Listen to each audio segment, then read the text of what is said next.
Outwitting the Devil, by Napoleon Hill, 1938. Fear is the tool of a man-made devil. Self-confident faith in oneself is both the man-made weapon which defeats this devil and the man-made tool which builds a triumphant life. And it is more than that. It is a link to the irresistible forces of the universe which stand behind a man who does not believe in failure and defeat as being anything but temporary experiences. Napoleon Hill. 1. My first meeting with Andrew Carnegie.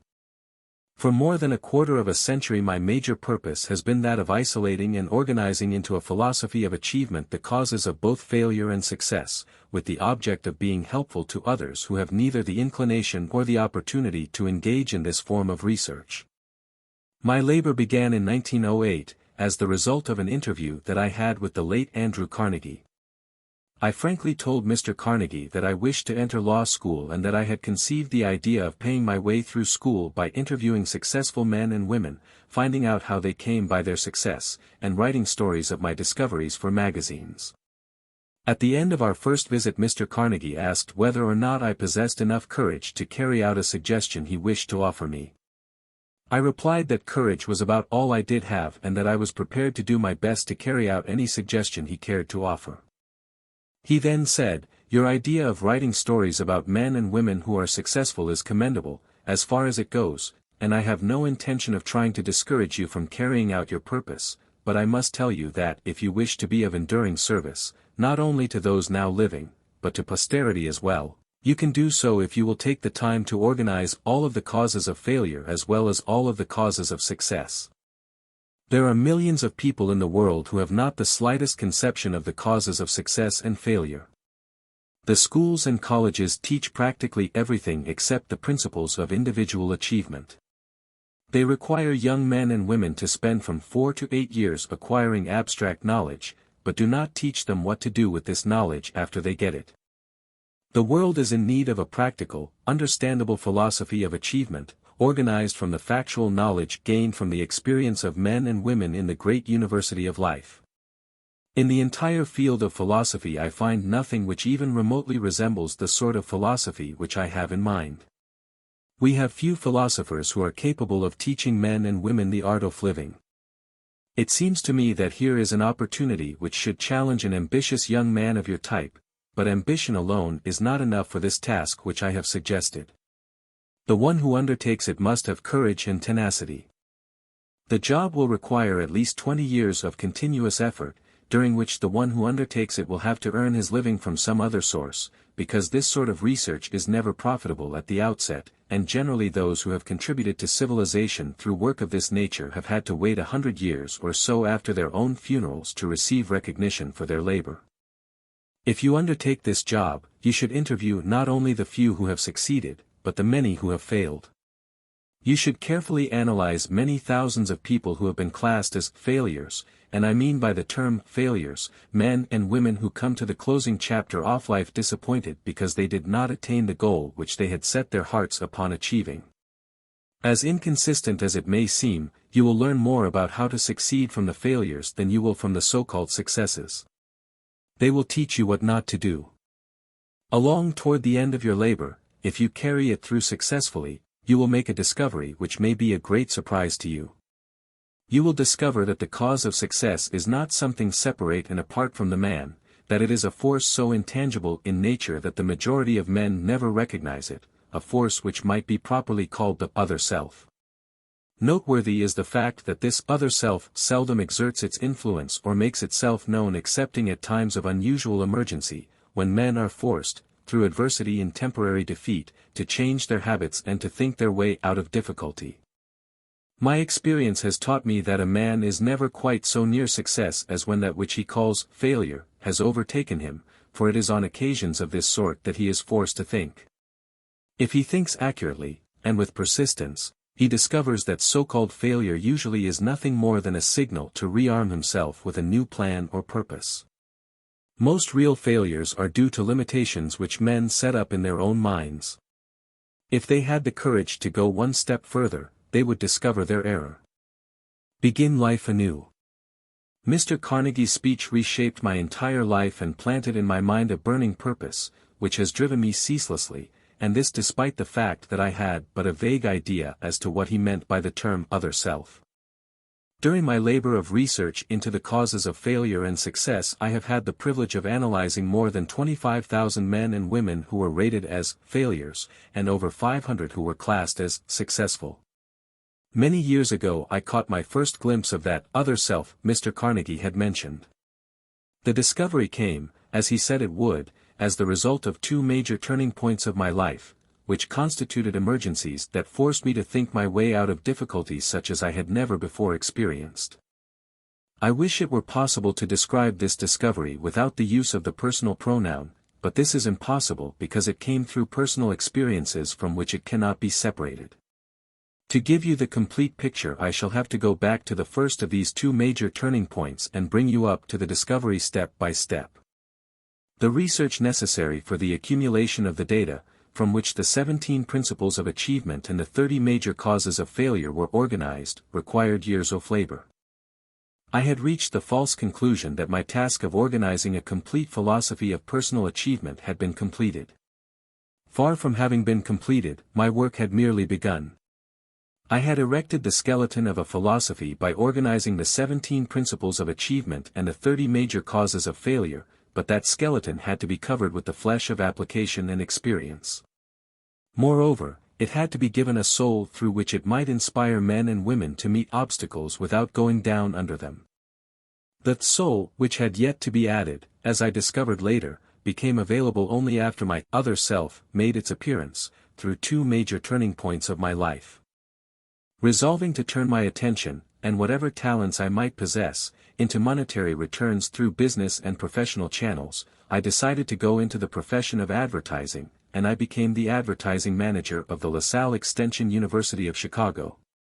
Everything went along beautifully for 1 year, at the end of which I was seized by a violent dislike for my job and resigned. I then entered the chain store business, with the former president of the LaSalle Extension University, and became the president of the Betsy Ross Candy Company. Unfortunate, or what seemed to me at the time to be unfortunate, disagreements with business associates disengaged me from that undertaking.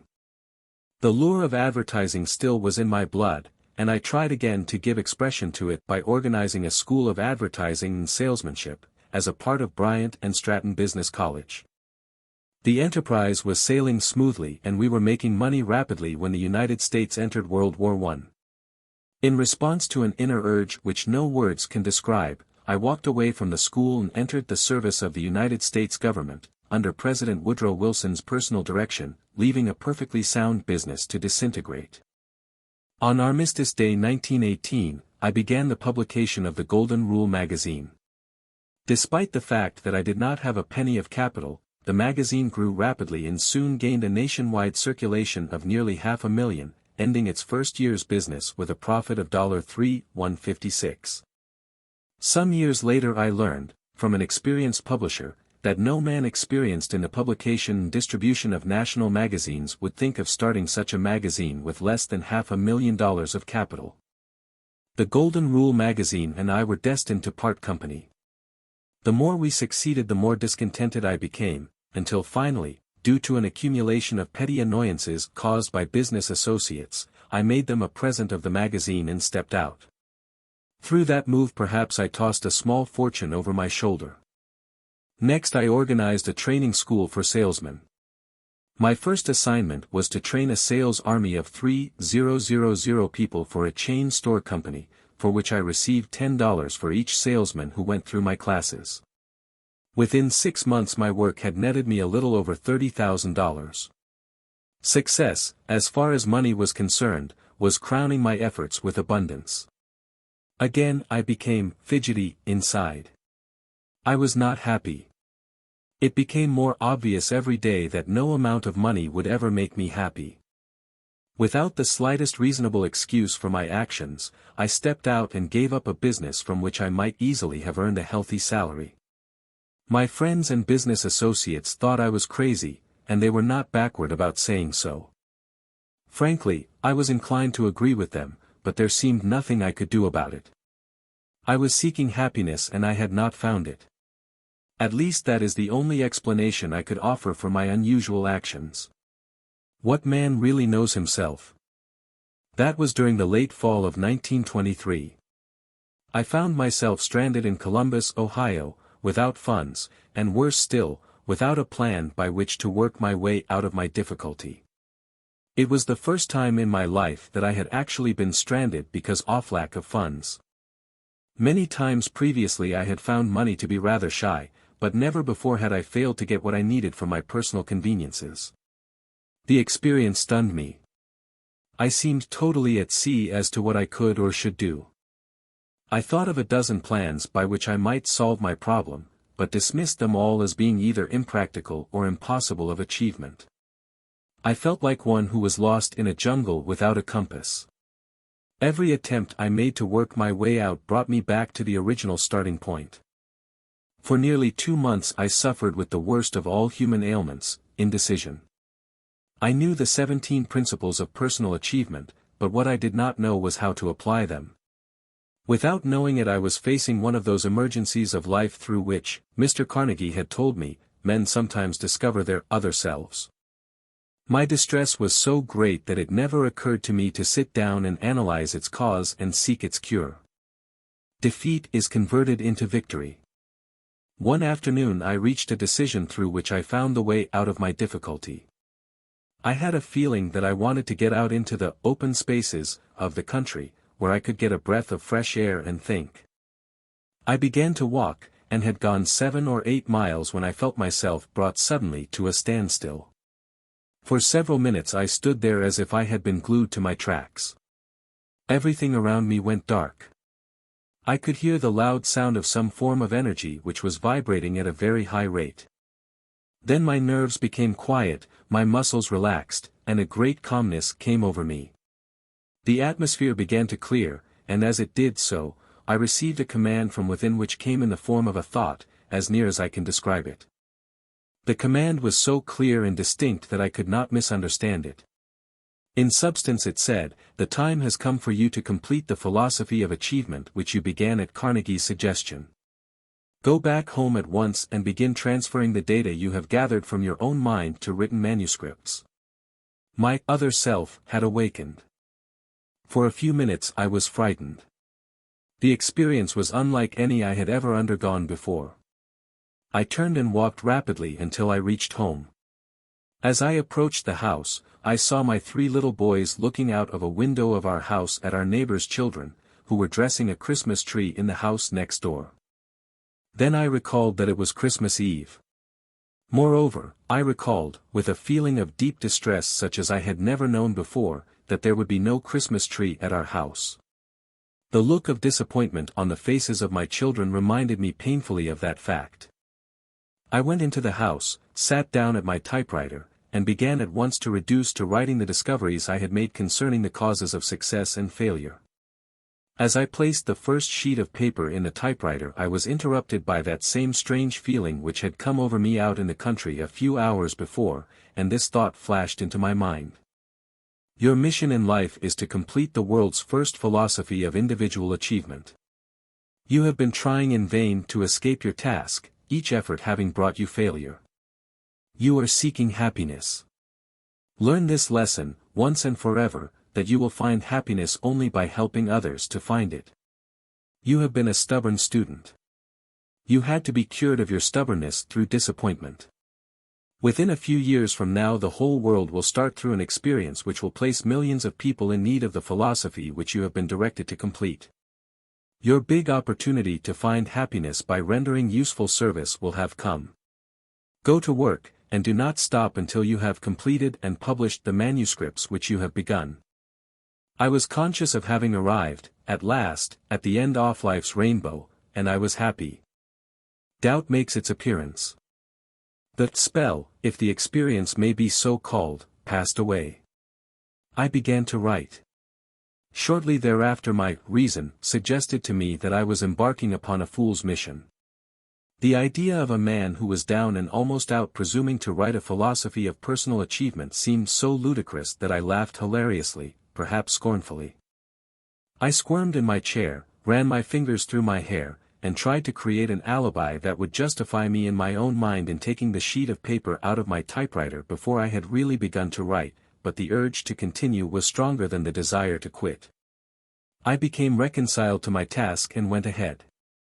Looking backward now, in the light of all that has happened, I can see that those minor experiences of adversity through which I had passed were among the most fortunate and profitable of all of my experiences.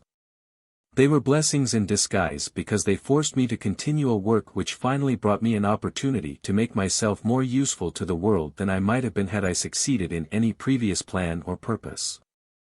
For almost 3 months I worked on those manuscripts, completing them during the early part of 1924. As soon as they had been completed, I felt myself again being lured by the desire to get back into the great American game of business. Succumbing to the lure, I purchased the Metropolitan Business College in Cleveland, Ohio, and began to lay plans for increasing its capacity. By the end of 1924 we had developed and expanded, by adding new courses, until we were doing a business nearly double the best previous record the school had ever known. Again the germ of discontentment began to make itself felt in my blood. Again I knew that I could not find happiness in that sort of endeavor. I turned the business over to my associates and went on the lecture platform, lecturing on the philosophy of achievement, to the organization of which I had devoted so many of my previous years. One night I was booked to lecture in Canton, Ohio. Fate, or whatever it is that seems sometimes to shape the destiny of men, no matter how hard they may try to battle against it, again stepped into the picture and brought me face to face with a painful experience. In my Canton audience sat Don Armellet, publisher of the Canton Daily News. Mr. Mellett became so thoroughly interested in the philosophy of individual achievement on which I lectured that night that he invited me to come to see him the following day. That visit resulted in a partnership agreement which was to have taken place on the 1st of the following January when Mr. Mellett planned to resign as publisher of the Daily News, to take charge of the business and publishing of the philosophy on which I had been working. However, in July 1926, Mr. Mellett was murdered by Pat McDermott, an underworld character, and a Canton, Ohio, policeman, both of whom were sentenced to life imprisonment. He was murdered because he was exposing in his newspaper a hookup between the bootleggers and certain members of the Canton police force. The crime was one of the most shocking that the Prohibition era produced. Chance saves my life. The morning after Mr. Mellett's death I was called on the telephone and put on notice, by some unknown person, that I had 1 hour in which to get out of Canton, that I could go voluntarily within the hour, but if I waited longer I probably would go in a pine box. My business association with Mr. Mellett had apparently been misunderstood. His murderers evidently believed I was directly connected with the expose he was making in his newspapers. I did not wait for the 1-hour time limit to expire, but immediately got into my automobile and drove down to the home of relatives in the mountains of West Virginia, where I remained until the murderers had been placed in jail. That experience came well within the category described by Mr. Carnegie as an emergency that forces men to think. For the first time in my life I knew the pain of constant fear. My experience of a few years before, in Columbus, had filled my mind with doubt and temporary indecision, but this one had filled it with a fear which I seemed unable to remove. During the time that I was in hiding I seldom left the house at night, and when I did step out I kept my hand on an automatic pistol in my coat pocket, with the safety catch unlatched for immediate action. If a strange automobile stopped in front of the house where I was hiding, I went into the basement and carefully scrutinized its occupants through the basement windows. After some months of this sort of experience, my nerves began to crack. My courage had completely left me. The ambition which had heartened me during the long years of labor in my search for the causes of failure and success also had departed. Slowly, step by step, I felt myself slipping into a state of lethargy from which I was afraid I should never be able to emerge. The feeling must have been closely akin to that experienced by one who suddenly steps into quicksand and realizes that every effort to extricate himself carries him just so much deeper. Fear is a self-generating morass. If the seed of insanity had been in my makeup, surely it would have germinated during those months of living death. Foolish indecision, irresolute dreams, doubt and fear were my mind's concern, day and night. The emergency I faced was disastrous in 2 ways. First, The very nature of it kept me in a constant state of indecision and fear. Secondly, the forced concealment kept me in idleness, with its attendant heaviness of time, which I naturally devoted to worry. My reasoning faculty had almost been paralyzed. I realized that I had to work myself out of this state of mind. But how? The resourcefulness which had helped me to meet all previous emergencies seemed to have completely taken wing, leaving me helpless. Out of my difficulties, which were burdensome enough up to this point, grew another which seemed more painful than all the others combined. It was the realization that I had spent the better portion of my past years in chasing a rainbow, searching hither and yon for the causes of success, and finding myself now more helpless than any of the 25,000 people whom I had judged as being failures. This thought was almost maddening. Moreover, it was extremely humiliating, because I had been lecturing all over the country, in schools and colleges and before business organizations, presuming to tell other people how to apply the 17 principles of success, while here I was, unable to apply them myself. I was sure that I never could again face the world with a feeling of confidence. Every time I looked at myself in a mirror I noticed an expression of self-contempt on my face, and not infrequently I did say things to the man in the mirror which are not printable. I had begun to place myself in the category of charlatans who offer others a remedy for failure which they themselves cannot successfully apply. The criminals who had murdered Mr. Mellett had been tried and sent to the penitentiary for life, therefore, it was perfectly safe, as far as they were concerned, for me to come out of hiding and again take up my work. I could not come out, however, because now I faced circumstances more frightful than the criminals who had sent me into hiding. The experience had destroyed whatever initiative I had possessed. I felt myself in the clutches of some depressing influence which seemed like a nightmare. I was alive, I could move around, but I could not think of a single move by which I might continue to seek the goal which I had, at Mr. Carnegie's suggestion, set for myself. I was rapidly becoming indifferent, not only toward myself, but worse still, I was becoming grouchy and irritable toward those who had given me shelter during my emergency. I faced the greatest emergency of my life. Unless you have gone through a similar experience, you cannot possibly know how I felt. Such experiences cannot be described. To be understood they must be felt.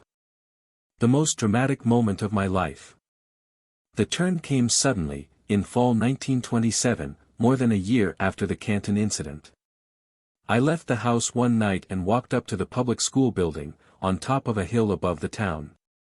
I had reached a decision to fight the matter out with myself before that night ended. I began to walk around the building, trying to force my befuddled brain to think clearly. I must have made several hundred trips around the building before anything which even remotely resembled organized thought began to take place in my mind. As I walked I repeated over and over to myself, "There is a way out and I am going to find it before I go back to the house." I must have repeated that sentence 1,000 times. Moreover, I meant exactly what I was saying. I was thoroughly disgusted with myself, but I entertained a hope of salvation. Then, like a flash of lightning out of a clear sky, an idea burst into my mind with such force that the impulse drove my blood up and down my veins. This is your testing time. You have been reduced to poverty and humiliated in order that you might be forced to discover your other self. For the first time in years I recalled what Mr. Carnegie had said about this other self. I recalled now that he said I would discover it toward the end of my labor of research into the causes of failure and success, and that the discovery usually came as the result of an emergency, when men are forced to change their habits and to think their way out of difficulty. I continued to walk around the schoolhouse, but now I was walking on air. Subconsciously I seemed to know that I was about to be released from the self-made prison into which I had cast myself. I realized that this great emergency had brought me an opportunity, not merely to discover my other self, but to test the soundness of the philosophy of achievement which I had been teaching others as being workable. Soon I would know whether it would work or not. I made up my mind that if it did not work I would bum the manuscripts I had written and never again be guilty of telling other people that they were the masters of their fate, the captains of their souls. The full moon was just rising over the mountain top. I had never seen it shine so brightly before. As I stood gazing at it, another thought flashed into my mind. It was this: you have been telling other people how to master fear and how to surmount the difficulties which arise out of the emergencies of life. From now on you can speak with authority because you are about to rise above your own difficulties with courage and purpose, resolute and unafraid. With that thought came a change in the chemistry of my being which lifted me into a state of exaltation I had never before known. My brain began to clear itself of the state of lethargy into which it had lapsed. My faculty of reason began to work once more. For a brief moment I was happy to have had the privilege of going through those long months of torment, because the experience provided an opportunity for me to test the soundness of the principles of achievement which I had so laboriously wrested from my research. When this thought came to me, I stopped still, drew my feet closely together, saluted, I did not know what or whom, and stood rigidly at attention for several minutes. This seemed, at first, like a foolish thing to do, but while I was standing there another thought came through in the form of an order that was as brief and snappy as any ever given by a military commander to a subordinate. The order said, "Tomorrow get into your automobile and drive to Philadelphia, where you will receive aid in publishing your philosophy of achievement." There was no further explanation and no modification of the order. As soon as I received it, I walked back to the house, went to bed, and slept with peace of mind such as I had not known for over a year. When I awoke the following morning, I got out of bed and immediately began to pack my clothes and make ready for the trip to Philadelphia. My reason told me that I was embarking upon a fool's mission. Who did I know in Philadelphia to whom I might apply for financial aid in publishing 8 volumes of books at a cost of $25,000? I asked myself. Instantly the answer to that question flashed into my mind, as plainly as if it had been uttered in audible words: you are following orders now, instead of asking questions. Your other self will be in charge during this trip. There was another condition which seemed to make my preparation to go to Philadelphia absurd. I had no money. This thought had barely occurred to me when my other self exploded it by giving another sharp order, saying, "Ask your brother-in-law for $50 and he will lend it to you." The order seemed definite and final. Without further hesitation I followed instructions. When I asked my brother-in-law for the money, he said, "Why, certainly you can have $50, but if you are going to be gone very long you had better take $100. I thanked him and said I thought $50 would be enough. I knew it was not enough, but that was the amount my other self had commanded me to ask for, and that is the amount I secured. I was greatly relieved when I found that my brother-in-law was not going to ask me why I was going to Philadelphia. If he had known all that had taken place in my mind during the previous night, he perhaps would have thought I should go to a psychiatric hospital for treatment instead of going to Philadelphia on a wild goose chase. My other self takes command. I left with my head telling me I was a fool and my other self commanding me to ignore the challenge and carry out my instructions. I drove all night, arriving in Philadelphia the next morning. My first thought was to look up a modestly priced boarding house where I could rent a room for about $1 a day. Here again my other self took charge and gave the command to register at the most exclusive hotel in the city. With a little more than $40 of my remaining capital in my pocket, it seemed like financial suicide when I marched up to the desk and asked for a room, or rather I should say I started to ask for a room when my newly discovered other self gave the order to ask for a suite of rooms, the cost of which would about consume my remaining capital in 2 days. I obeyed. The bellboy picked up my bags, handed me my claimed check for my automobile, and bowed me toward the elevator as if I were the Prince of Wales. It was the first time in more than a year that any human being had shown me such deference. My own relatives, with whom I had been living, far from having shown me deference, had, so I imagined, felt I was a burden on their hands, and I am sure that I was, because no man in the frame of mind that I had been in for the past year could be anything other than a burden to all with whom he came into contact. It was becoming apparent that my other self was determined to wean me away from the inferiority complex which I had developed. I tossed the bellboy $1. I started to estimate what my hotel bill would be by the end of the week when my other self commanded me to get my mind entirely off of all thoughts of limitation, and to conduct myself, for the time being, just as I would if I had all the money I wanted in my pockets. The experience I was passing through was both new and strange to me. I had never posed as being anything other than what I believed myself to be. For nearly half an hour this other self gave orders which I followed to the letter during the subsequent period of my stay in Philadelphia. The instructions were given through the medium of thoughts which presented themselves in my mind with such force that they were readily distinguishable from my ordinary self-created thoughts. I received strange orders from a strange source. My instructions began in this fashion. You are now completely in charge of your other self. You are entitled to know that two entities occupy your body, as in fact two similar entities occupy the body of each living person on earth. One of these entities is motivated by and responds to the impulse of fear. The other is motivated by and responds to the impulse of faith.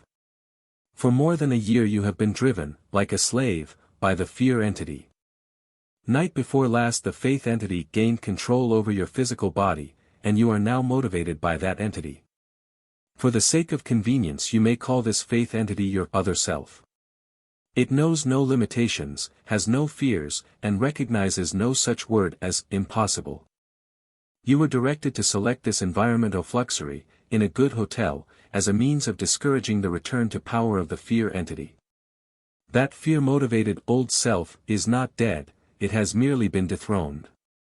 And it will follow you around wherever you go, awaiting a favorable opportunity to step in and take charge of you again. It can gain control of you only through your thoughts.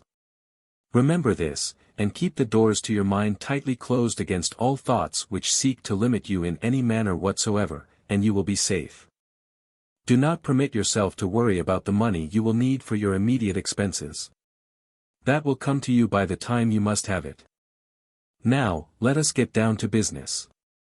First of all you should know that the faith entity now in charge of your body performs no miracles, nor does it work in opposition to any of nature's laws.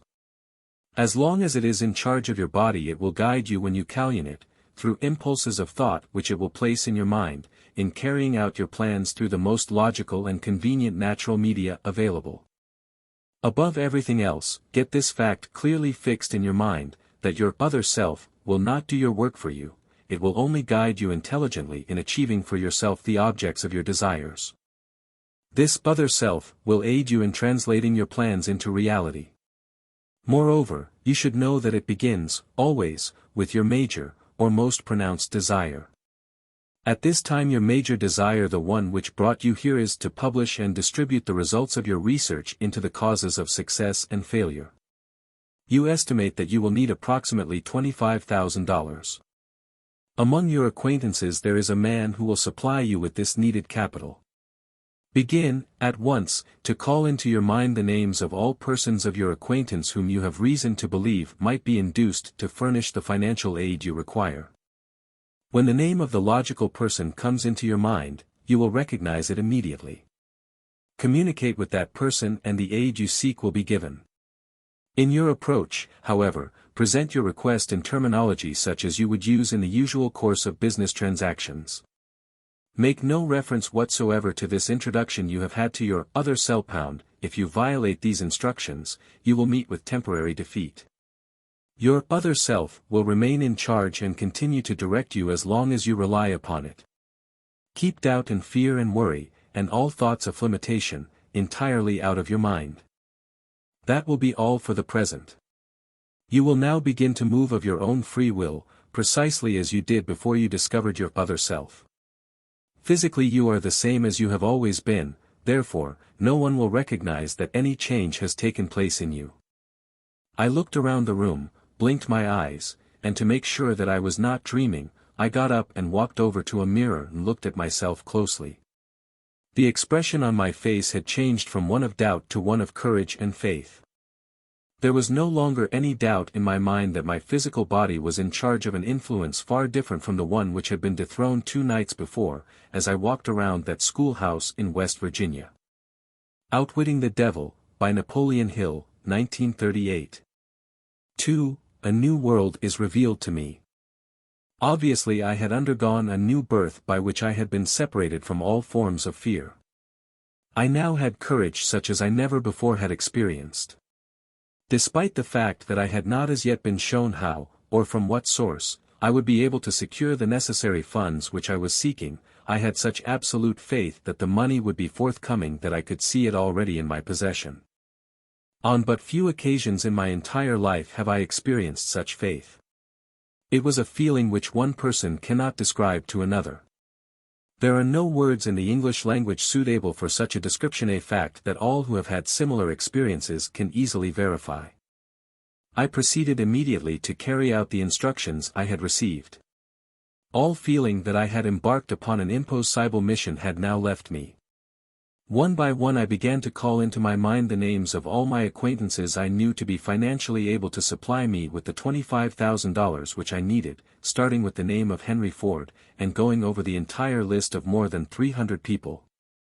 My other self plainly said, "Keep on searching. The darkest hour is just before dawn." But I had come to the end of my rope. My entire list of acquaintances had been exhausted, and with it my physical endurance as well. I had been at work, concentrating my mind upon that list of names, for the better part of 2 days and nights, having stopped only long enough to sleep for a few hours. I leaned back in my chair, shut my eyes, and went into a sort of doze for a few minutes. I was aroused by what seemed to be an explosion in the room. As I regained consciousness, the name of Albert L. Pelton came into my mind, and with it a plan which I knew instantly to be the plan through which I would succeed in getting Mr. Pelton to publish my books. I remembered Mr. Pelton only as an advertiser in the Golden Rule magazine, which I had formerly published. I sent for a typewriter, addressed a letter to Mr. Pelton at Meriden, Connecticut, and described the plan just as it had been handed over to me. He answered by telegram, saying that he would be in Philadelphia to see me the following day. When he came I showed him the original manuscripts of my philosophy, and briefly explained what I believed its mission to be. He turned through the pages of the manuscripts for a few minutes, then stopped suddenly and fixed his eyes on the wall for a few seconds and said, "One will publish your books for you." The contract was drawn, a substantial advance payment on royalties was given me, the manuscripts were turned over to him, and he took them back to Meriden.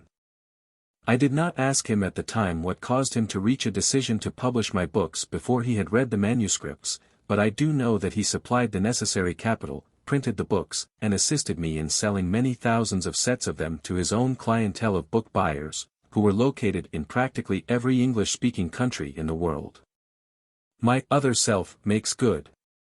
3 months from the day that Mr. Pelton called on me in Philadelphia, a completed set of my books was placed on the table in front of me, and my income from the sale of the books began to run high enough for all my needs. These books are now in the hands of my students all over the world. My first royalty check from the sale of my books was for $850. As I opened the envelope in which it my other self, said, "Your only limitation is the one which you set up in your own mind."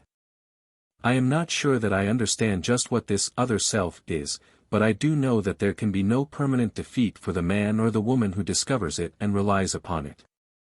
The day after Mr. Pelton came to see me in Philadelphia, my other self presented me with an idea which solved my immediate financial problem. The idea flashed into my mind that automobile merchandising methods had to undergo a drastic change and that future salesmen in this field would have to learn to sell automobiles instead of merely serving as buyers of used car trade-ins, as most of them were doing at the time. It also occurred to me that young men who had just finished college and who, therefore, knew nothing of the old tricks of automobile merchandising would be the material out of which this new brand of salesman could best be developed. The idea was so distinct and impressive that I immediately called the sales manager of the General Motors Company on long-distance telephone and briefly explained my plan to him. He too was impressed by it and referred me to the West Philadelphia branch of the Buick Automobile Company, which was then owned and managed by Earl Powell. I went to see Mr. Powell, explained my plan to him, and he retained me at once to train 15 carefully selected young college men through whom the plan was put into operation. My income from that retainer was more than enough to take care of all of my expenses for the following 3 months, until the returns from the sale of my books began to come in, including the cost of that expensive suite of rooms, over which I had at first been so concerned. My other self had not disappointed me. The money I needed was in my hands at the proper time, just as I had been assured the money would be. By this time I had been convinced that my trip to Philadelphia was by no means a fool's mission, as my reason had indicated it would be before I left West Virginia. From that time right up to this very minute everything I have needed has come to me, and this despite the fact that the whole world has recently passed through a period of economic depression, when the bare necessities of life have not always been available to all people.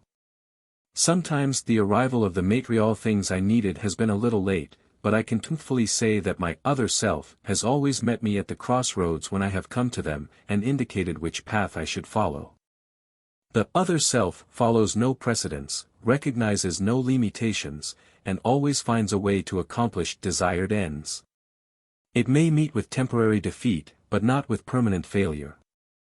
I am as sure of the soundness of this statement as I am of the fact of being engaged in writing these lines. Meanwhile, I earnestly hope that some of the millions of men and women who have been wounded by the business depression and other unpleasant experiences will discover within themselves this strange entity which I have called my other self, and that the discovery will lead them, as it has led me, into a closer relationship with that source of power which surmounts obstacles and masters difficulties, instead of being mastered by them. There is a great power to be discovered in your other self. Search sincerely and you will find it. Failure, a blessing in disguise. I have made another discovery as the result of this introduction to my other self, namely, that there is a solution for every legitimate problem, no matter how difficult the problem may seem. I have also discovered that there comes with every experience of temporary defeat, and every failure and every form of adversity, the seed of an equivalent benefit.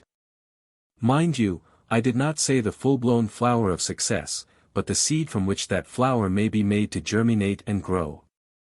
I know of no exception to this rule. The seed of which I speak may not always be observed, but you may be sure it is there, in one form or another.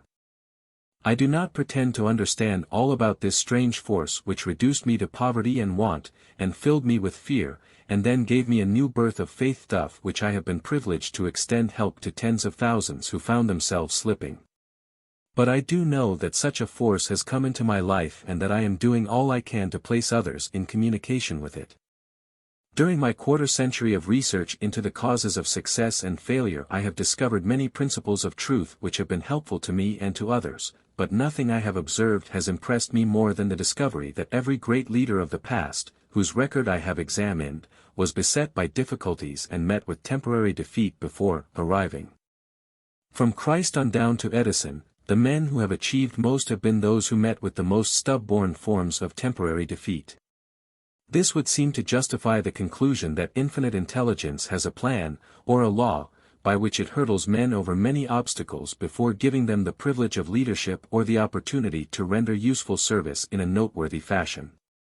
I would not wish to be again subjected to the experiences through which I passed during that fateful Christmas Eve in 1923, and since, on that eventful evening when I walked around the schoolhouse in West Virginia and fought that terrible battle with fear, but all the wealth in the world would not induce me to divest myself of the knowledge I have gained from those experiences.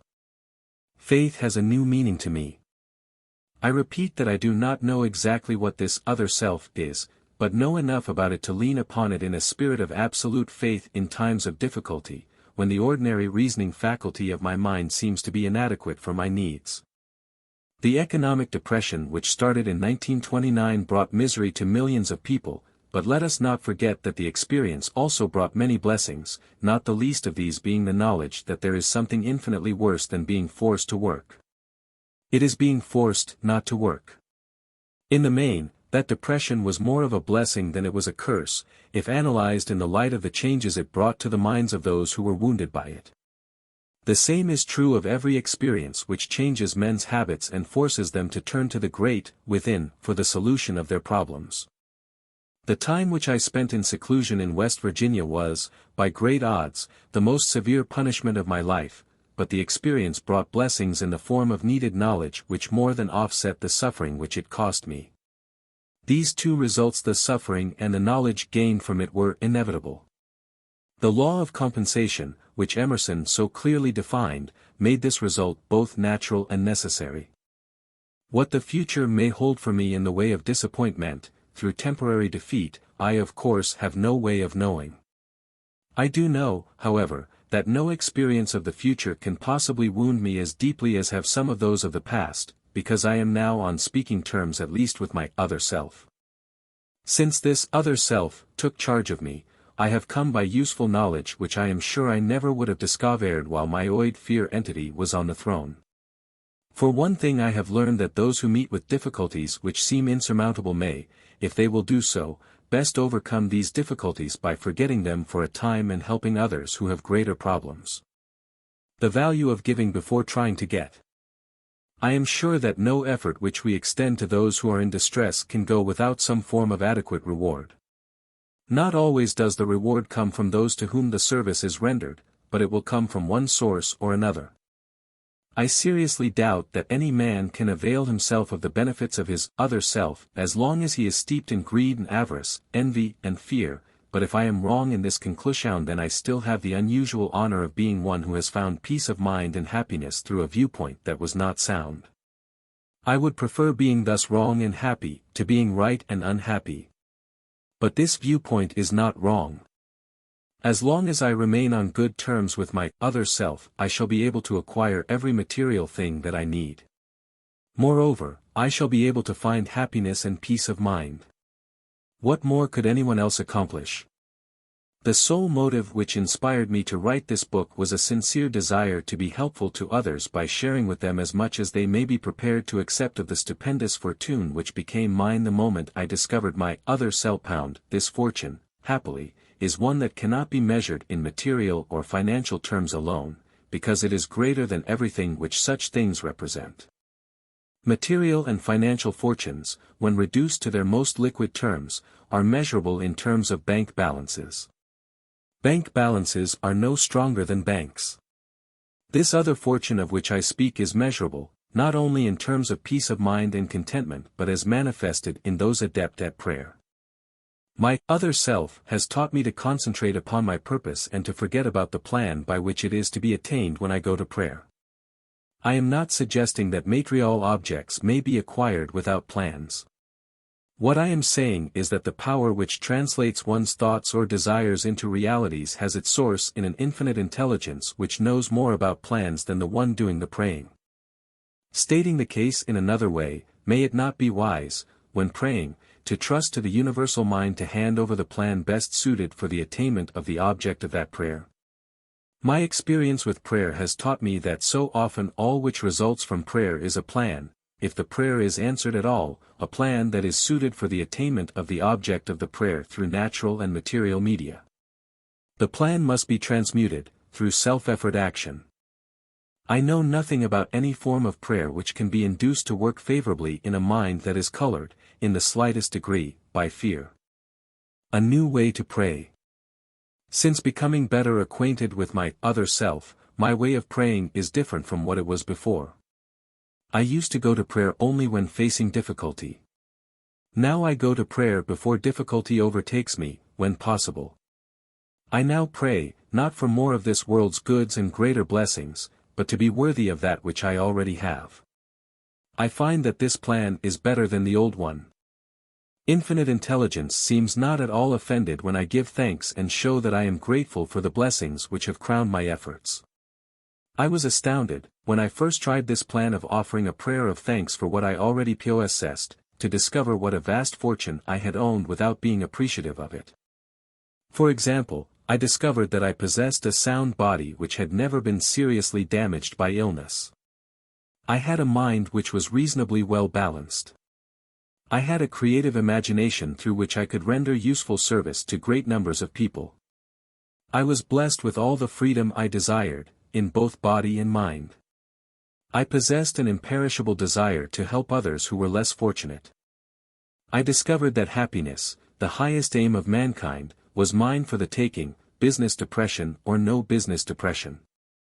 Last, but by no means least, I discovered that I had the privilege of approaching infinite intelligence, either for the purpose of offering thanks for what I already possessed, or to ask for more, and for guidance. It may be helpful for every reader of this book to take inventory of his or her intangible assets. Such an inventory may disclose possessions of priceless value. Some signs we have overlooked. The whole world is undergoing a change of such stupendous proportions that millions of people have become panic-stricken with worry, doubt, indecision, and fear. It seems to me that now is a splendid time for those who have come to the crossroads of doubt to endeavor to become acquainted with their other selves. All who wish to do so will find it helpful if they take a lesson from nature. Observation will show that the eternal stars shine nightly in their accustomed places, that the sun continues to send down its rays of warmth, causing Mother Earth to yield an overabundance of food and clothing, that water continues to flow downhill, that the birds of the air and the wild animals of the forest receive their accustomed requirements of food, that useful day follows restful night, that busy summer follows the inactive winter, that the seasons come and go precisely as they did before the 1929 depression began, that, in reality, only men's minds have ceased to function normally, and this, because men have filled their minds with fear. Observation of these simple facts of everyday life may be helpful as a starting point for those who wish to supplant fear by faith. I am not a prophet, but I can, with all due modesty, predict that every individual has the power to change his or her material or financial status by first changing the nature of his or her beliefs. Do not confuse the word belief with the word wish. The two are not the same. Everyone is capable of wishing for financial, material, or spiritual advantages, but the element of faith is the only sure power by which a wish may be translated into a belief, and a belief into reality. And right here is an appropriate place at which to call attention to a real benefit which anyone may experience by deliberately using faith in focusing attention upon any form of constructive desire. The mind acts upon one's dominating, or most pronounced desires. There is no escape from this fact. It is a fact indeed. Be careful what you set your heart upon, for it surely shall be yours. Faith is the beginning of all great achievement. If Edison had stopped by merely wishing for the secret with which electric energy might be harnessed and made to serve through the incandescent lamp, that convenience to civilization would have remained among nature's multifarious secrets. He met with temporary defeat more than 10,000 times before wresting this secret from nature. It was finally yielded up to him because he believed it would be, and he kept on trying until he had the answer. Edison uncovered more of nature's secrets, they might have been called miracles, at an earlier period, in the realm of physics than did any other man who ever lived, and this because he became acquainted with his other self. I have his own word for this, but even if I did not have it, his achievements of themselves have disclosed the secret in their unfoldment. Nothing within reason is impossible to the man who knows and relies upon his other self. Whatever man believes to be true has a way of becoming true. A prayer is a released thought, sometimes expressed in audible words and at other times expressed silently. I have observed by experience that a silent prayer is as efficacious as the one which is expressed in words. I have observed also that one's state of mind is the determining factor when prayer works, as well as when it does not. My conception of the other self, which I have tried to describe, is that it merely symbolizes a newly discovered approach to infinite intelligence, an approach which one may control and direct through the simple process of mixing faith with one's thoughts. This is only another way of saying that I now have greater faith in the power of prayer. The state of mind known as faith apparently opens to one the medium of a sixth sense through which one may communicate with sources of power and information far surpassing any available through the five physical senses. There comes to your aid, and to do your bidding, with the development of the sixth sense, a strange power which, let us assume, is a guardian angel who can open to you at all times the door to the temple of wisdom. The sixth sense comes as near to being a miracle as anything I have ever experienced, and it appears so perhaps because I do not understand the method by which this principle is operated.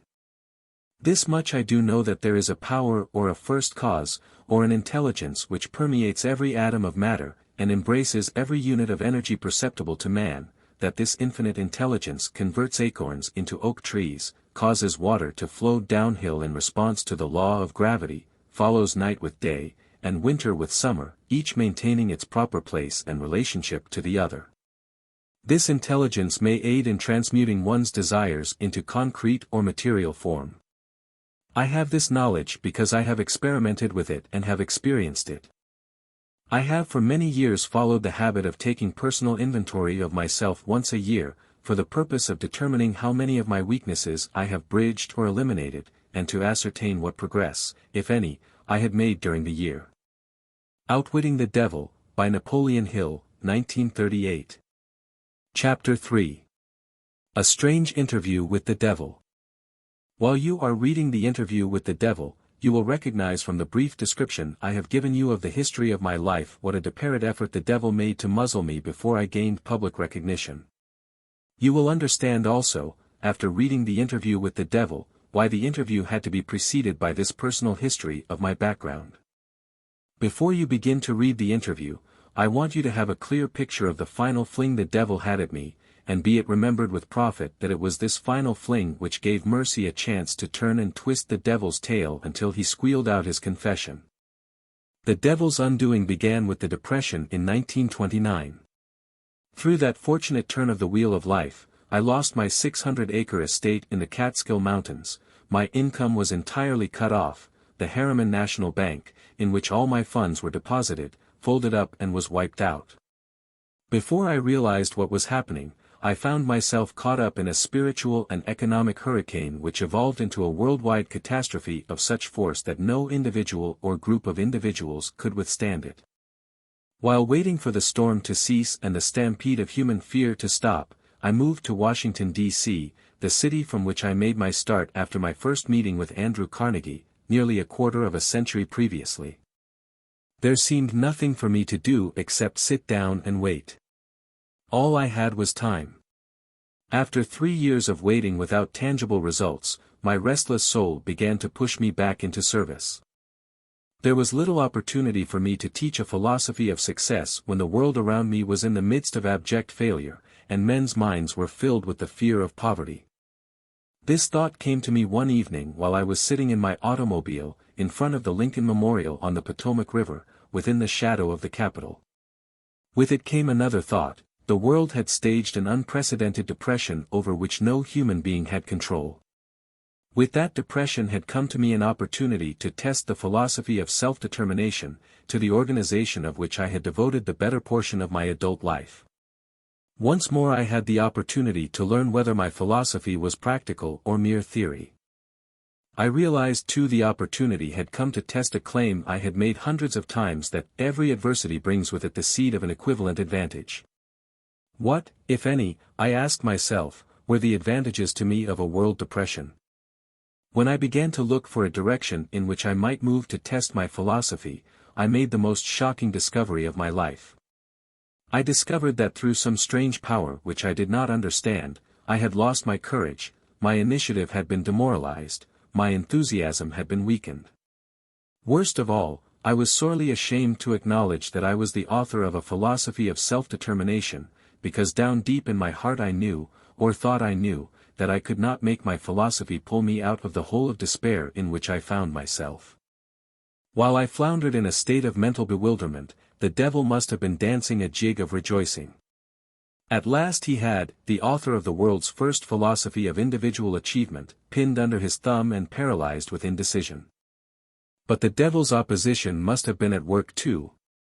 As I sat there in front of the Lincoln Memorial, reviewing in retrospect the circumstances which had so many times previously lifted me to great heights of achievement, only to let me drop to equal depths of despair, a happy thought was handed over to me in the form of a definite plan of action by which I believed I could throw off that hypnotic feeling of indifference with which I had been bound.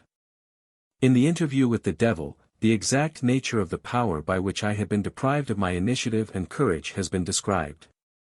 It is the same power with which millions of others were bound during the Great Depression. It is the chief weapon with which the devil ensnares and controls human beings.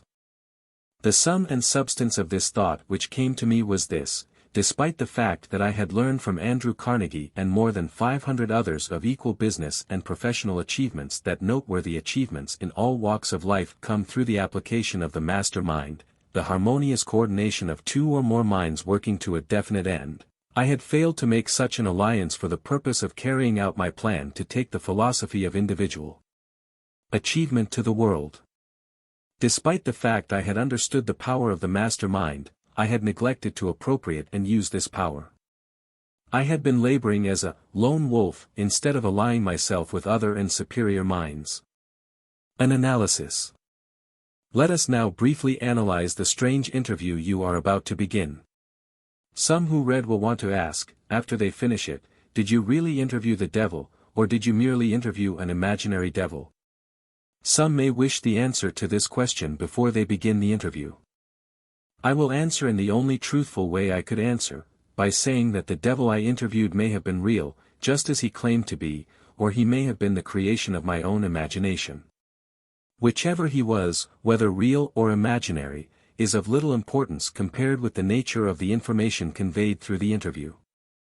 The important question is this: does the interview convey dependable information which may be helpful to people who are trying to find their places in the world? If it conveys that sort of information, no matter whether it is conveyed in the form of fact or fiction, then it is worthy of serious analysis through careful reading.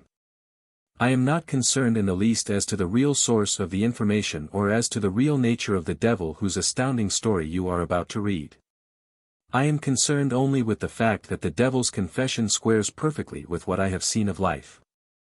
I believe the interview does convey information of practical benefit to all who have not found life to be friendly, and the reason I believe so is the fact that I have made the central theme of this book yield to me all the happiness I need, in the form best suited to my nature. I have had experience with enough of the principles mentioned by the devil to assure me that they will do exactly what he says they will. That is enough for me. So I pass the story of the interview on to you for whatever you may be able to make it pay in useful dividends. Perhaps you will get the greatest values if you accept the devil as being what he claims himself to be, relying upon his message for whatever it may bring you that you can use, and not worrying as to who the devil is or whether he exists. If you want my honest personal opinion, I believe the devil is exactly who he claims to be. Now let us analyze his strange confession. After forcing his way into the consciousness of the devil, Mr. Earthbound began the unwilling interview with questions which could not be evaded. Here begins the interview with the devil. I have uncovered the secret code by which I can pick up your thoughts. I have come to ask you some very plain questions. I demand that you give me direct and truthful answers. Are you ready for the interview, Mr. Devil? Yes, I am ready, but you must address me with more respect. During this interview you will address me as, Your Majesty. By what right do you demand such royal respect? You should know I control 98% of the people of your world. Do you not think that entitles me to rate as royalty? Have you proof of your claim? Yes, plenty of it. Of what does your proof consist? Of many things. If you want answers, you will address me as, Your Majesty. Some things you will understand, some you will not. In order that you may get my viewpoint, I shall describe myself and correct the false notions people have of me and my place of abode. That is a fine idea, Your Majesty. Start by telling me where you live. Then describe your physical appearance. My physical appearance? Why, my dear Mr. Earthbound, I have no physical body. I would be handicapped by such an encumbrance as those in which you earthbound creatures live. I consist of negative energy, and I live in the minds of people who fear me. I also occupy 1/2 of every atom of physical matter and every unit of mental and physical energy. Perhaps you will better understand my nature if tell you I am the negative portion of the atom. Oh, I see what you are preparing to claim. You are laying the foundation to say that if it were not for you, there would be no world, no stars, no electrons, no atoms, no human beings, nothing. Is that correct? True. Absolutely true. Well, if you only occupy 1/2 of energy and matter, who occupies the other half?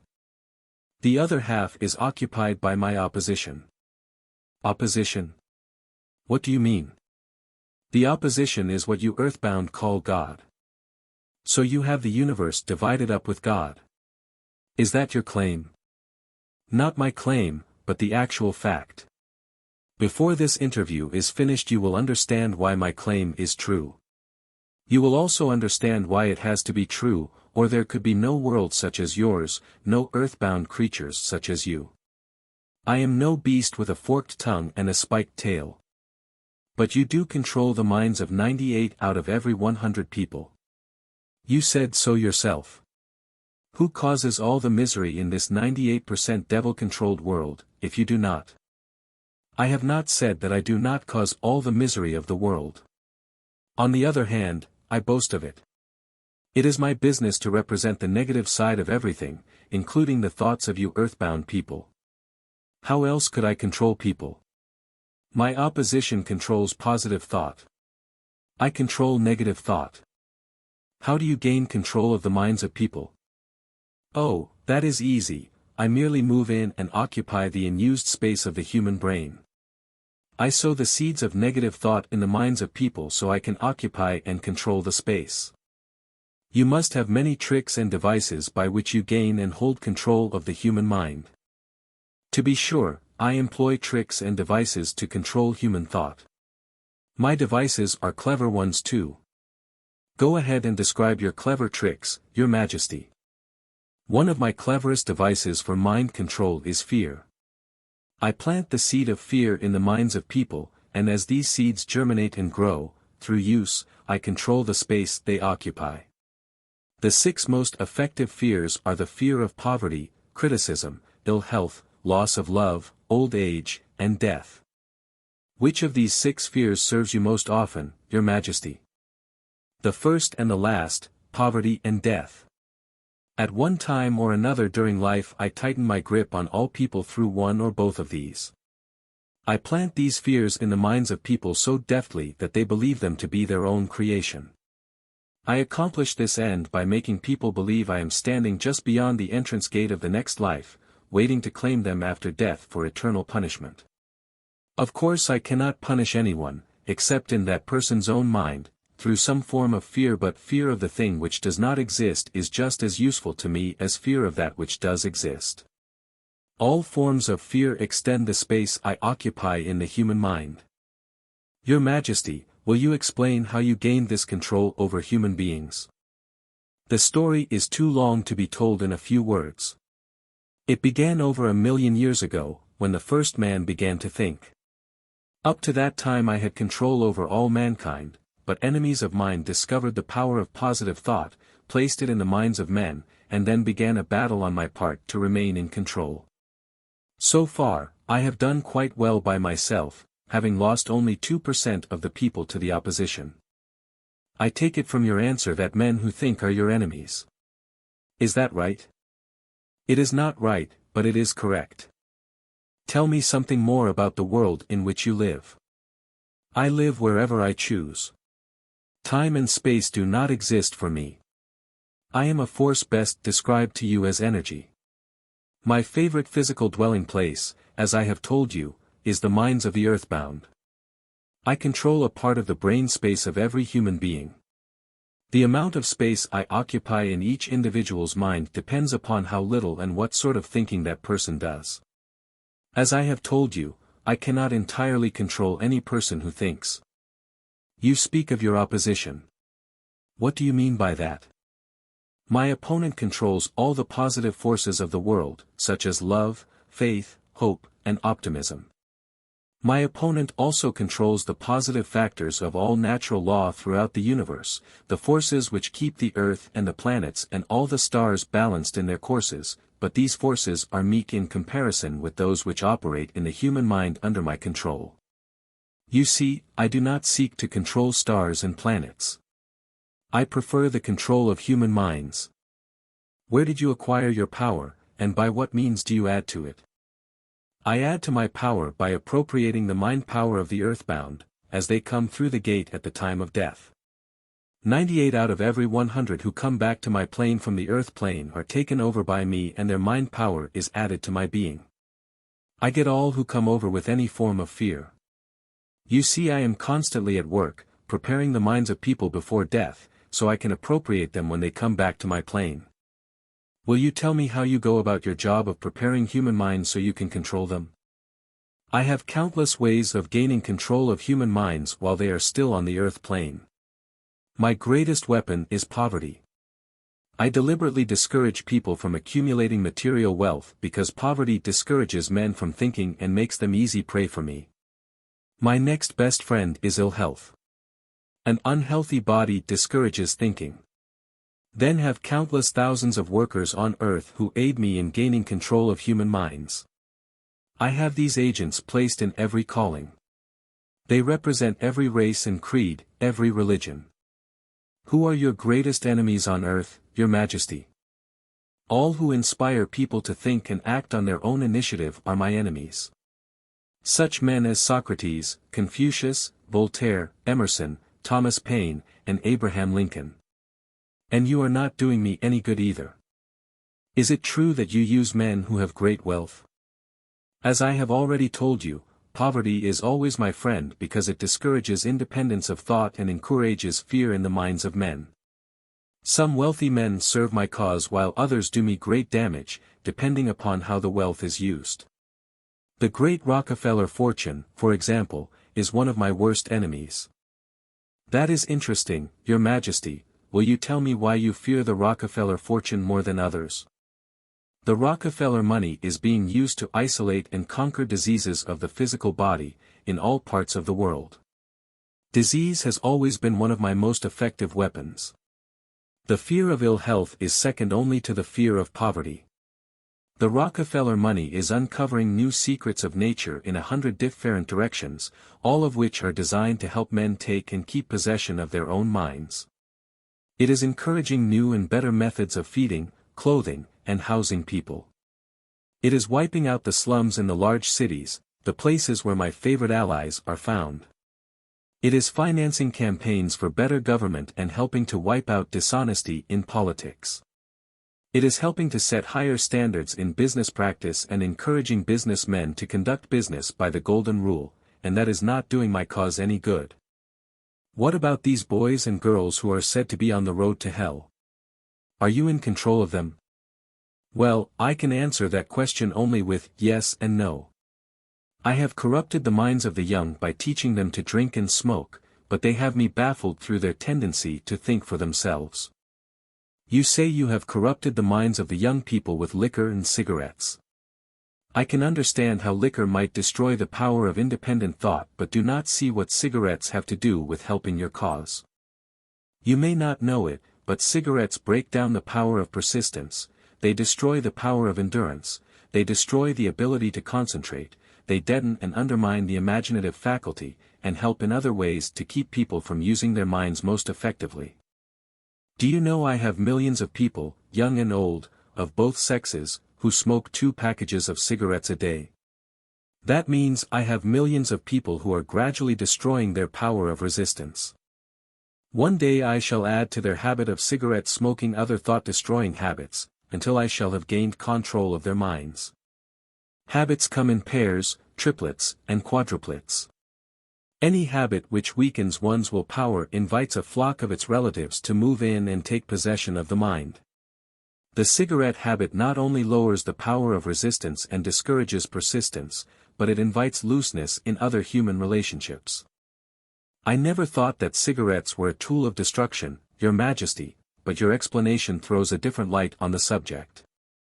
How many converts to the habit do you now claim? I am proud of my record. Millions are now victims, and the number is increasing daily. Soon I shall have most of the world indulging in the habit. In thousands of families I now have followers of the habit, including every member of the family. Very young boys and girls are beginning to take up the habit. They are learning how to smoke by observing their parents and older brothers and sisters. Which do you consider to be your greater tool for gaining control of human mind, cigarettes or liquor? Without hesitation I would say cigarettes. Once I get a young person to join my 2-package-a-day club, I have no trouble in inducing that person to take on the habit of liquor, overindulgence of sex, and all other related habits which destroy independence of thought and action. Your Majesty, when I began this interview I had you all wrong. I thought you were a fraud and a fake, but I see now that you are quite real and very powerful. Your apology is accepted, but you need not have bothered. Millions of people have questioned my power, and I got most of them at the gate as they came over. I ask no person to believe in me. I prefer that people fear me. I am no beggar.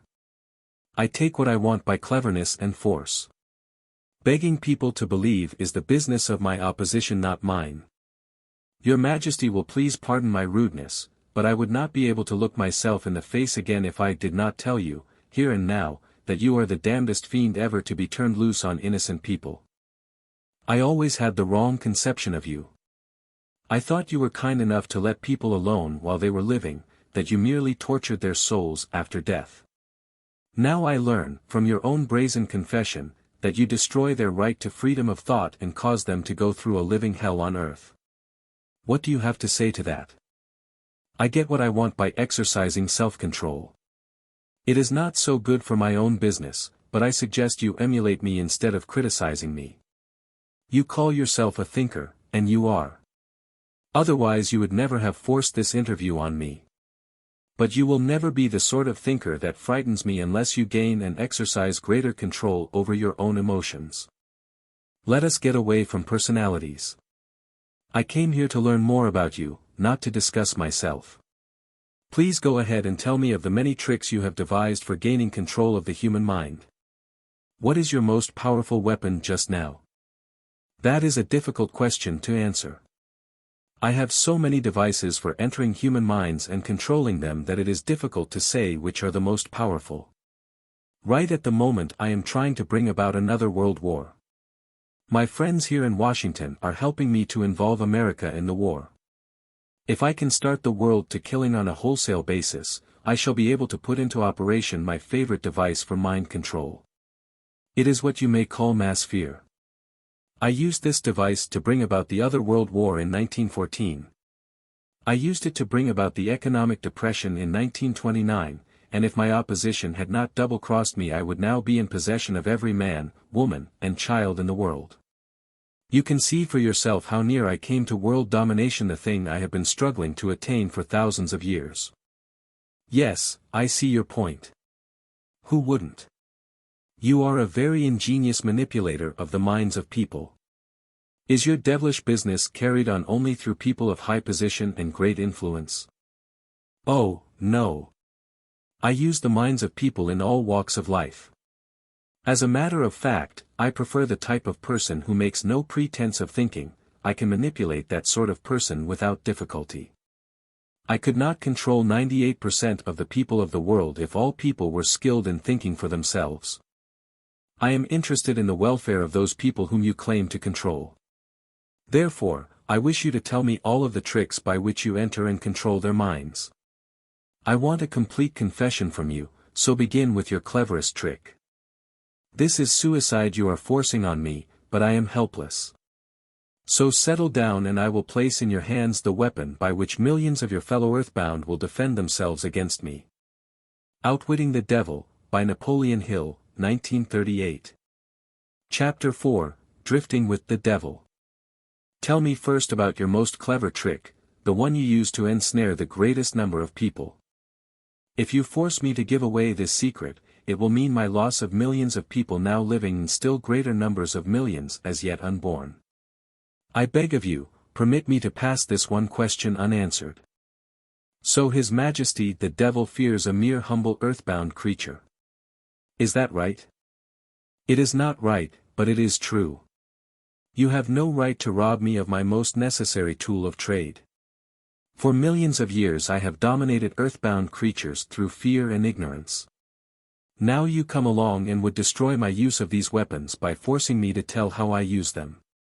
Do you not realize that you will break my grip on every person who heeds this confession you are forcing from me? Have you no mercy? Have you no sense of humor? Have you no sportsmanship? Stop stalling, and start confessing. Who are you to ask mercy of one whom you would destroy if you could? Who are you to talk of sportsmanship and a sense of humor? You, who by your own confession have set up a living hell on earth, where you punish innocent people through their fears and ignorance. As for minding my own business, that is just what I am doing when I force you to tell how you control people through their own minds. My business, if it can be called a business, is helping to unlock the doors of the self-made prisons in which men and women are confined because of the fears you have planted in their minds. My greatest weapon over human beings consists of two secret principles by which I gain control of their minds. I will speak first of the principle of habit, through which I silently enter the minds of people. By operating through this principle, I establish, I wish I could avoid using this word, the habit of drifting. When a person begins to drift on any subject, he is headed straight toward the gates of what you earthbound call hell. Describe all the ways in which you induce people to drift. Define the word and tell us exactly what you mean by it. I can best define the word drift by saying that people who think for themselves never drift, while those who do little or no thinking for themselves are drifters. A drifter is one who permits himself to be influenced and controlled by circumstances outside of his own mind. He would rather let me occupy his mind and do his thinking than go to the trouble of thinking for himself. A drifter is one who accepts whatever life throws in his way without making a protest or putting up a fight. He doesn't know what he wants from life and spends all of his time getting just that. A drifter has lots of opinions, but they are not his own. Most of them are supplied by me. A drifter is one who is too lazy mentally to use his own brain. That is the reason I can take control of people's thinking and plant my own ideas in their minds. I think I understand what a drifter is. Tell me the exact habits of people by which you induce them to drift through life. Start by telling me when and how you first gain control of a person's mind. My control over the mind of a human being is obtained while the person is young. Sometimes I lay the foundation for my control of a mind before the owner of it is born, by manipulating the minds of that person's parents. Sometimes I go further back than this and prepare people for my control through what you earthbound call physical heredity. You see, therefore, I have two approaches to the mind of a person. Yes. Go on and describe these two doors by which you enter and control the minds of human beings. As I have stated, I help to bring people into your world with weak brains by giving to them, before birth, as many as possible of the weaknesses of their ancestors. You call this principle, physical heredity. After people are born, I make use of what you earthbound call environment as a means of controlling them. This is where the principle of habit enters. The mind is nothing more than the sum total of one's habits. One by one I enter the mind and establish habits, which lead finally to my absolute domination of the mind. Tell me of the most common habits by which you control the minds of people. That is one of my cleverest tricks. I enter the minds of people through thoughts which they believe to be their own.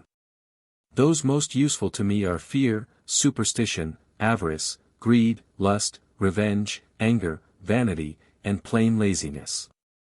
Through one or more of these I can enter any mind, at any age, but I get my best results when I take charge of a mind while it is young, before its owner has learned how to close any of these 9 doors. Then I can set up habits which keep the doors ajar forever. I am catching on to your methods. Now let us go back to the habit of drifting. Tell us all about that habit, since you say it is your cleverest trick in controlling the minds of people. As I said before, I start people drifting during their youth. I induce them to drift through school without knowing what occupation they wish to follow in life.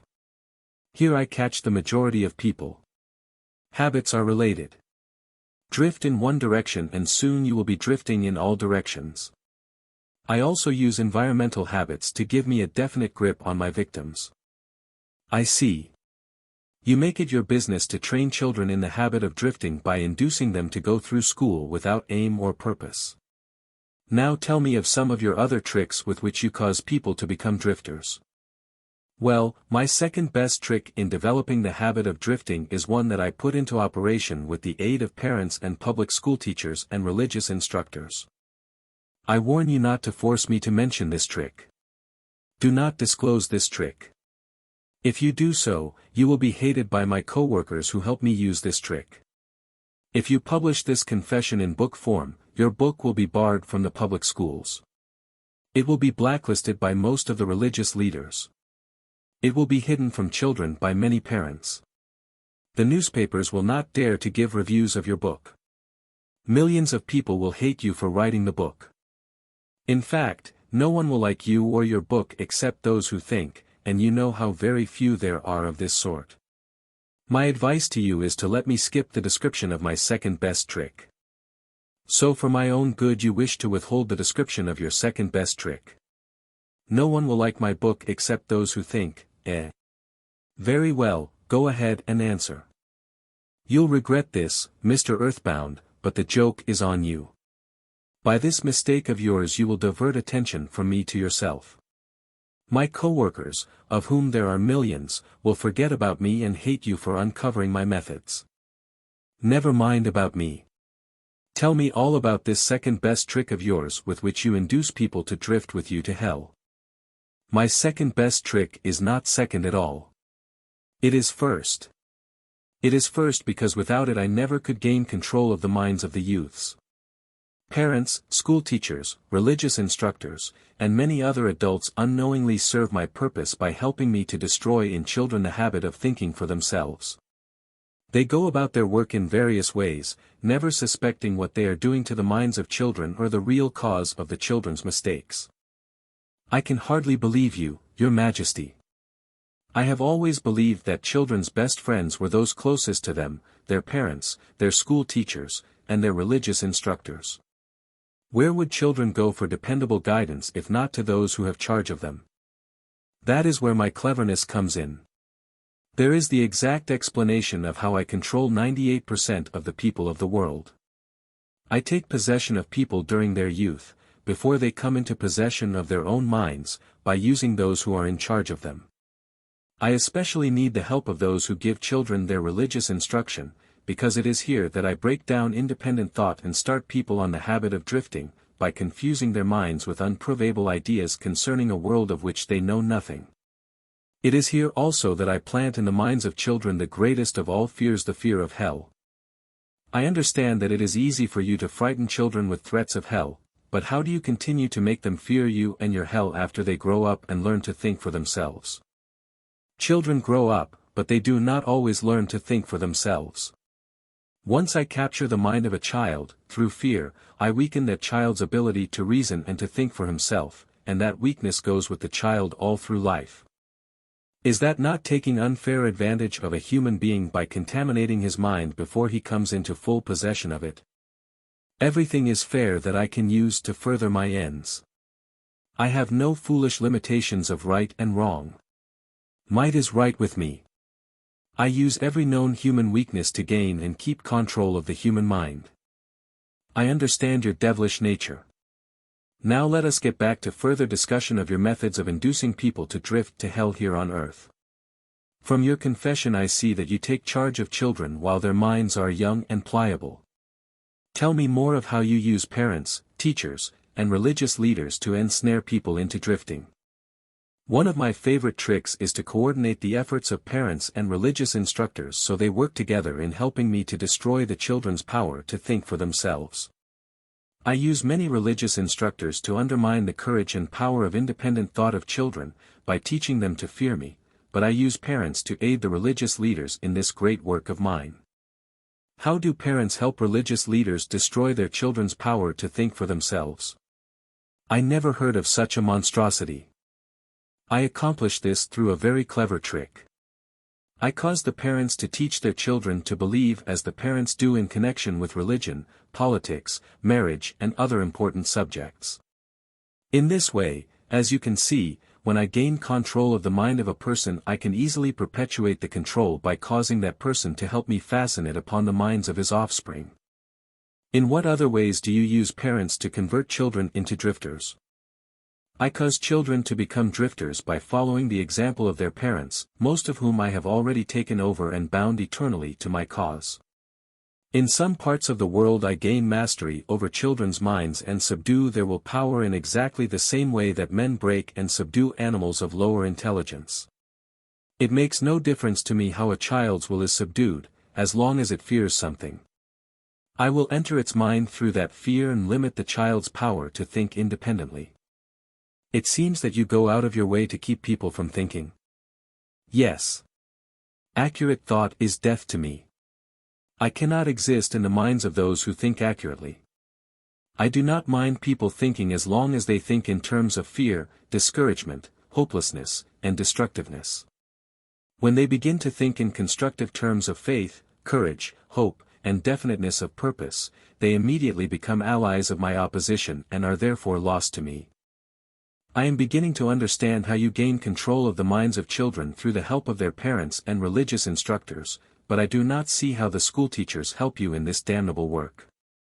School teachers help me gain control of the minds of children not so much by what they teach the children as because of what they do not teach them. The entire public school system is so administered that it helps my cause by teaching children almost everything except how to use their own minds and think independently. I live in fear that someday some courageous person will reverse the present system of school teaching and deal my cause a death blow by allowing the students to become the instructors, using those who now serve as teachers only as guides to help the children establish ways and means of developing their own minds from within. When that time comes, the school teachers will no longer belong to my staff. I was under the impression that the purpose of all schooling was to help children to think. That may be the purpose of schooling, but the system in most of the schools of the world does not carry out the purpose. School children are taught not to develop and use their own minds, but to adopt and use the thoughts of others. This sort of schooling destroys the capacity for independent thought, except in a few rare cases where children rely so definitely upon their own willpower that they refuse to allow others to do their thinking. Accurate thought is the business of my opposition, not mine. What relationship, if any, has your opposition with the homes, the churches, and the schools? Your reply to this question should be interesting. Here is where I make use of some more of my clever tricks.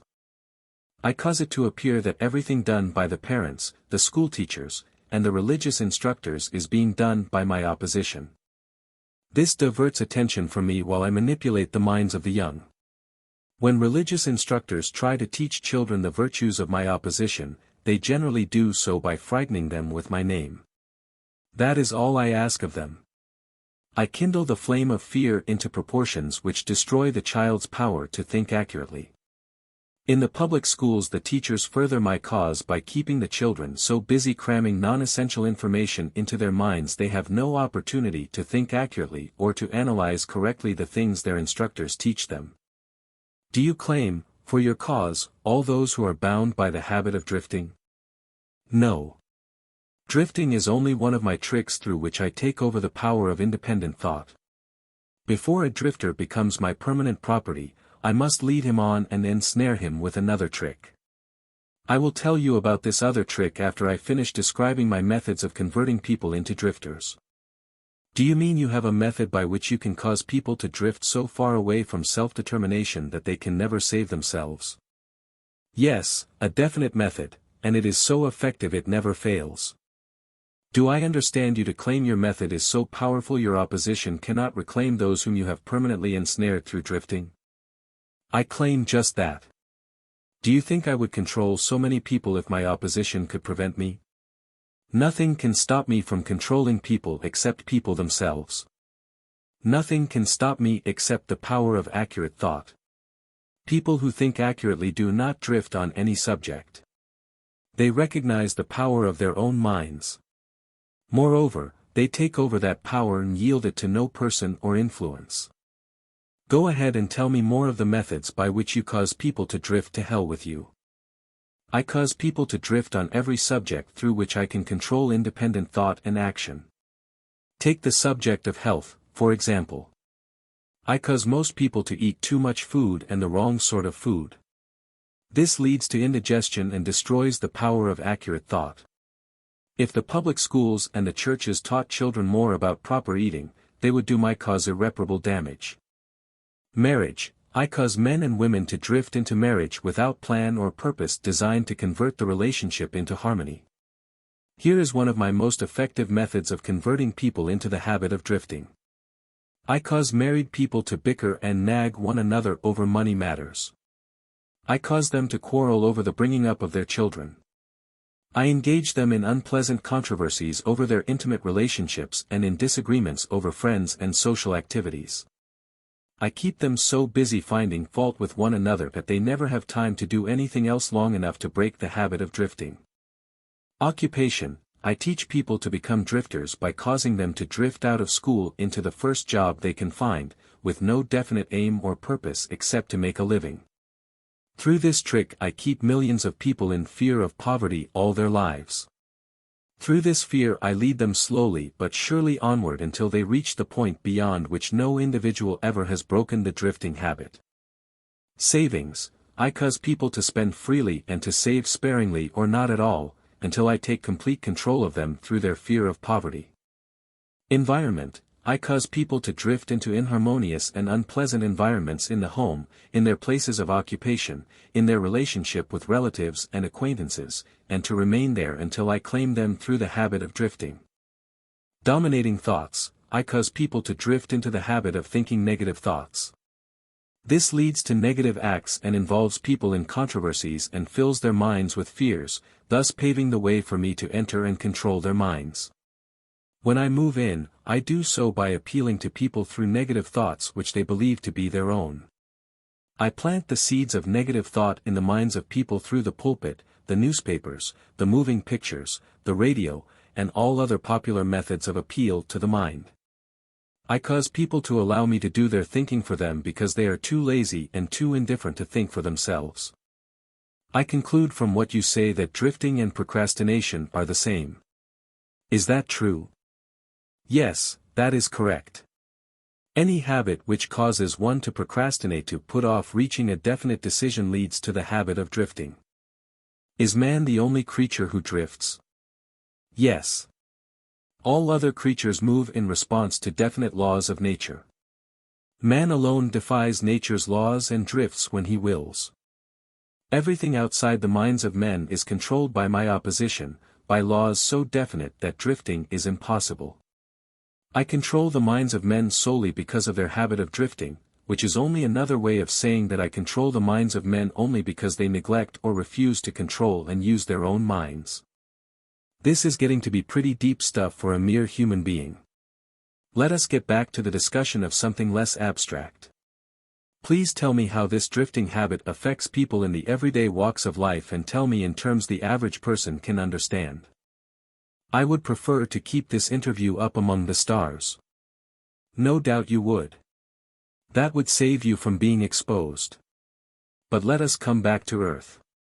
Tell me now what drifting is doing to us as a nation here in the United States. Frankly, I may as well tell you that I hate the United States as only the devil can hate. That is interesting. What is the cause of this hatred? The cause was born on July 4, 1776, when 56 men signed a document which destroyed my chances of controlling the nation. You know that document as the Declaration of Independence. Had it not been for the influence of that damnable document, I would now have a dictator running the country, and I would stop this right to free speech and independent thought that is threatening my rule on earth. Am I to understand from what you say that nations controlled by self-appointed dictators belong in your camp? There are no self-appointed dictators. I appoint them all. Moreover, I manipulate them and direct them in their work. Nations run by my dictators know what they want and take it by force. Look what I have done through Mussolini in Italy. Look what I am doing through Hynder in Germany. Look what I am doing through Stalin in Russia. My dictators run those nations for me because the people have been subdued through the habit of drifting. My dictators do no drifting. That is why they rule for me the millions of people under their control. What would happen if Mussolini, Stalin, and Hitler turned traitors and disavowed you and your rule? That will not happen because I have them too well bribed. I am paying each of them with the sop of his own vanity, by making him believe he is acting on his own account. That is another trick of mine. Let us come back to the United States and learn something of what you are doing to convert people into the habit of drifting. Right now I am paving the way for a dictatorship by sowing the seeds of fear and uncertainty in the minds of the people. Through whom are you carrying on your work? Mainly through the president. I am destroying his influence with the people by causing him to drift on the question of a working agreement between employers and their employees. If I can induce him to drift for another year, he will be so thoroughly discredited I can hand over the country to a dictator. If the president continues to drift, I will paralyze personal freedom in the United States just as I destroyed it in Spain, Italy, Germany, and England. What you say leads me to the conclusion that drifting is a weakness which inevitably ends in failure, whether among individuals or nations. Is that your claim? Drifting is the most common cause of failure in every walk of life. I can control anyone whom I can induce to form the habit of drifting on any subject. The reason for this is twofold. First, the drifter is just so much putty in my hands, to be molded into whatever pattern I choose, because drifting destroys the power of individual initiative. Second, the drifter cannot get help from my opposition, because the opposition is not attracted to anything so soft and useless. Is that why a few people are wealthy while the majority of people are poor? That is exactly the reason. Poverty, like physical illness, is a contagious disease.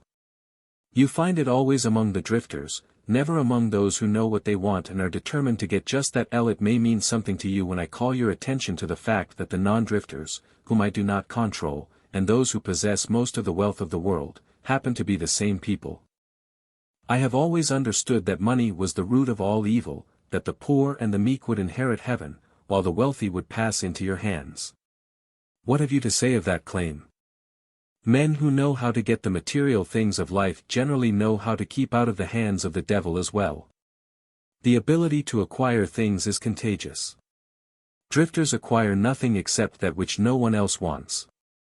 If more people had definite aims and stronger desires for material and spiritual riches, I would have fewer victims. I assume, from what you say, that you do not claim fellowship with the industrial leaders. Evidently they are not friends of yours. Friends of mine. I'll tell you what sort of friends of mine they are. They have belted the entire country with good roads, thus bringing into close communion the people of both city and country. They have converted ores into steel, with which they have built the skeletons of great skyscrapers. They have harnessed electrical power and converted it into 1,000 uses, all designed to give man time to think. They have provided through the automobile personal transportation to the humblest citizen, thus giving to everyone the freedom of travel. They have provided every home with instantaneous news of what is happening in all parts of the world through the aid of the radio. They have reared libraries in every city, town, and hamlet and have filled them with books giving to all who read a complete outline of the most useful knowledge mankind has gathered from his experiences. They have given the humblest citizen the right to express his own opinion on any subject, anytime, anywhere, without fear of molestation, and they have seen to it that every citizen may help make his own laws, levy his own taxes, and manage his own country through the ballot. These are but some of the things the industrial leaders have done to give every citizen the privilege of becoming a non-drifter. Do you think these men have helped my cause? Who are some of the present-day non-drifters over whom you have no control? I have control over no non-drifter, present or past. I control the weak, not those who think for themselves. Go ahead and describe a typical drifter. Give your description point by point so I can recognize a drifter when I see him. The first thing you will notice about a drifter is his total lack of a major purpose in life. He will be conspicuous by his lack of self-confidence. He will never accomplish anything requiring thought and effort. He spends all he earns and more too, if he can get credit. He will be sick or ailing from some real or imaginary cause, and calling to high heaven if he suffers the least physical pain. He will have little or no imagination. He will lack enthusiasm and initiative to begin anything he is not forced to undertake, and he will plainly express his weakness by taking the line of least resistance whenever he can do so. He will be ill-tempered and lacking in control over his emotions. His personality will be without magnetism and it will not attract other people. He will have opinions on everything but accurate knowledge of nothing. He may be jack of all trades but good at none. He will neglect to cooperate with those around him, even those on whom he must depend for food and shelter. He will make the same mistake over and over again, never profiting by failure. He will be narrow-minded and intolerant on all subjects, ready to crucify those who may disagree with him. He will expect everything of others but be willing to give little or nothing in return. He may begin many things but he will complete nothing. He will be loud in his condemnation of his government, but he will never tell you definitely how it can be improved. He will never reach decisions on anything if he can avoid it, and if he is forced to decide he will reverse himself at the first opportunity. He will eat too much and exercise too little. He will take a drink of liquor if someone else will pay for it. He will gamble if he can do it on the cuff. He will criticize others who are succeeding in their chosen calling. In brief, the drifter will work harder to get out of thinking than most others work in earning a good living. He will tell a lie rather than admit his ignorance on any subject. If he works for others, he will criticize them to their backs and flatter them to their faces. You have given, please now describe him on sight. Me a graphic description of the drifter. The non-drifter so that I may recognize. The first sign of a non-drifter is this: he is always engaged in doing something definite, through some well-organized plan which is definite. He has a major goal in life toward which he is always working, and many minor goals, all of which lead toward his central scheme. The tone of his voice, the quickness of his step, the sparkle in his eyes, the quickness of his decisions clearly mark him as a person who knows exactly what he wants and is determined to get it, no matter how long it may take or what price he must pay. If you ask him questions, he gives you direct answers and never falls back on evasions or resorts to subterfuge. He extends many favors to others, but accepts favors sparingly or not at all. He will be found up front whether he is playing a game or fighting a war. If he does not know the answers he will say so frankly. He has a good memory, never offers an alibi for his shortcomings. He never blames others for his mistakes no matter if they deserve the blame. He used to be known as a go-getter, but in modern times he is called a go-giver. You will find him running the biggest business in town, living on the best street, driving the best automobile, and making his presence felt wherever he happens to be. He is an inspiration to all who come into contact with his mind.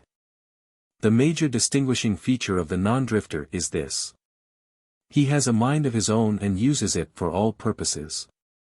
Is the non-drifter born with some mental, physical, or spiritual advantage not available to the drifter?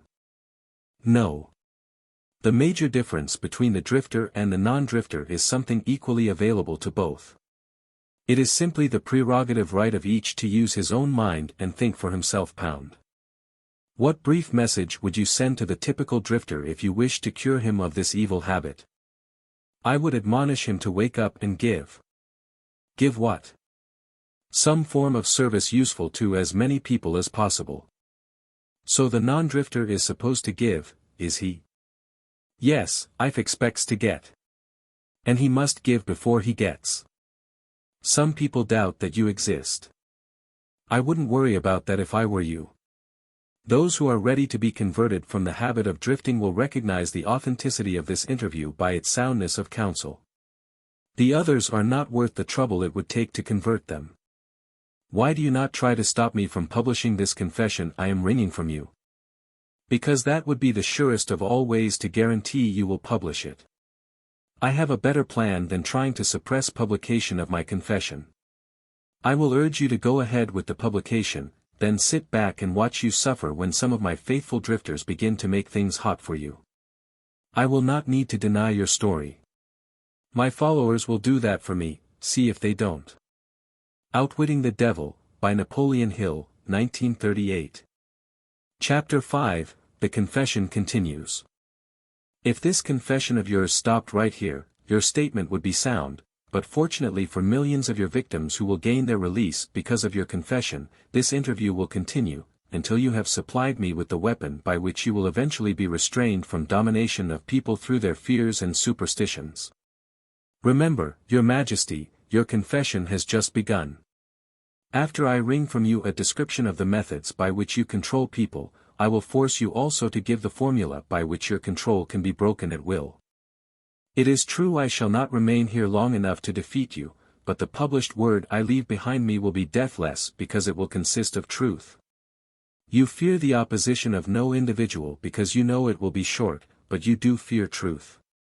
You fear truth and nothing else, for the reason it is slowly but definitely giving human beings freedom from all manner of fear. Without the weapon of fear you would be helpless and entirely unable to control any human being. Is that true or false? I have no alternative but to admit that what you say is true. Now that we understand each other, let us go ahead with your confession. But before we continue, I may as well take time out to do a little boasting on my own account, now that you have had your fling at it.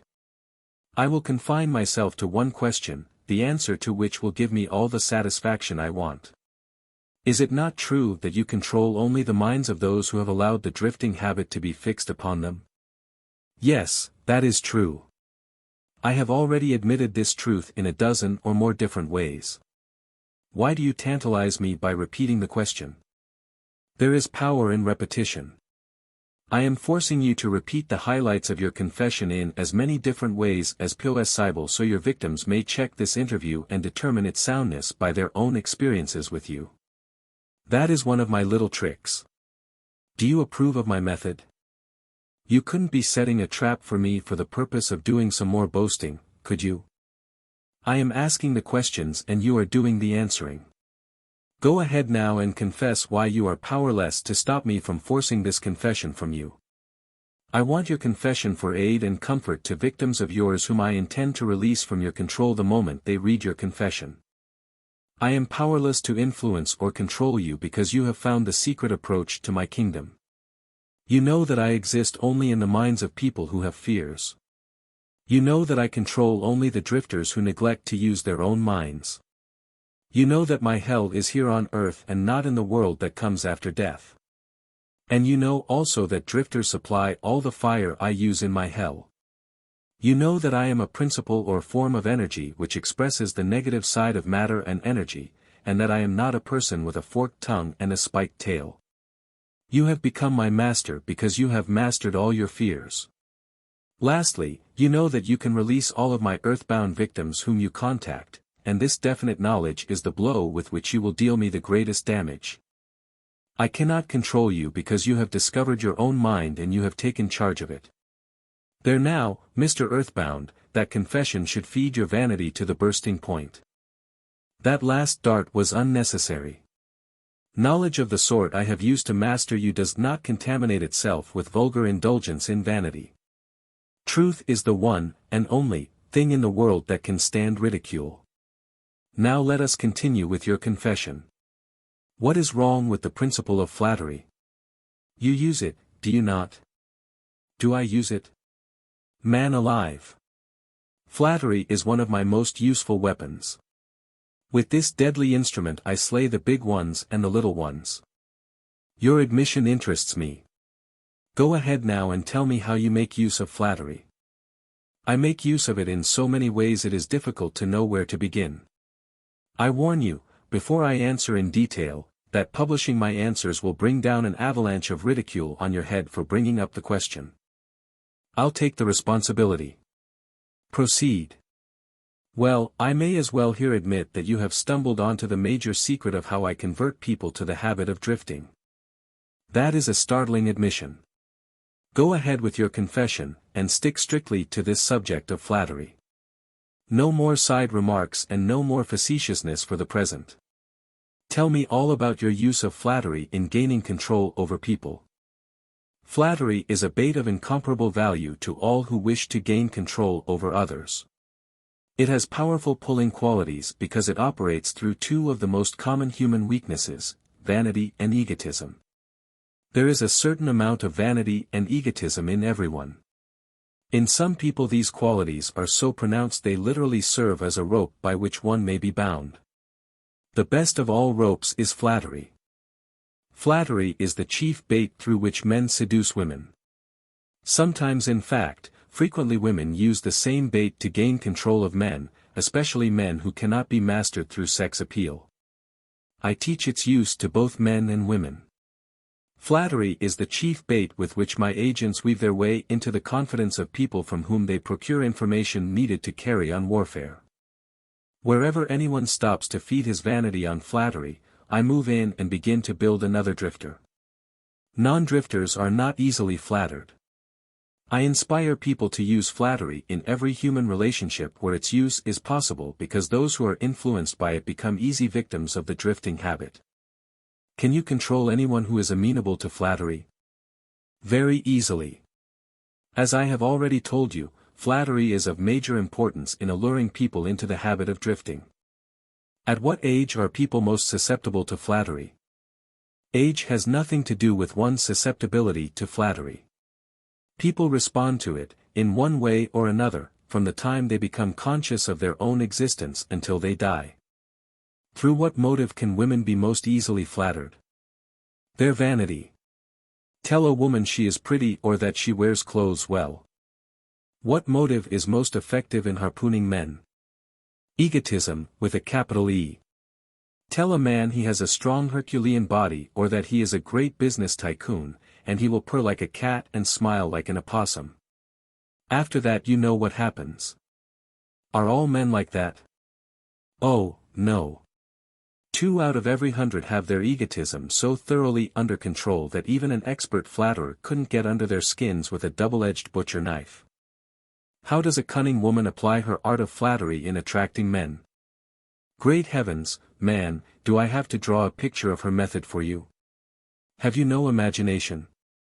Oh, yes, I have imagination enough, Your Majesty, but I am thinking of the poor dupes of the world who need to understand the exact technique with which they may be flattered into the habit of drifting. Go on and tell us how a woman can harpoon rich and presumably smart men. This is a devilish trick to play on women, but since you demand the information I am helpless to withhold it. Women influence men through a technique consisting, first, of ability to inject soft, cooing baby tones into their voices, and, second, by closing their eyes into a half-closed position which registers hypnotism in connection with the flattery of men. Is that all there is to the business of flattery? No, that is only the technique.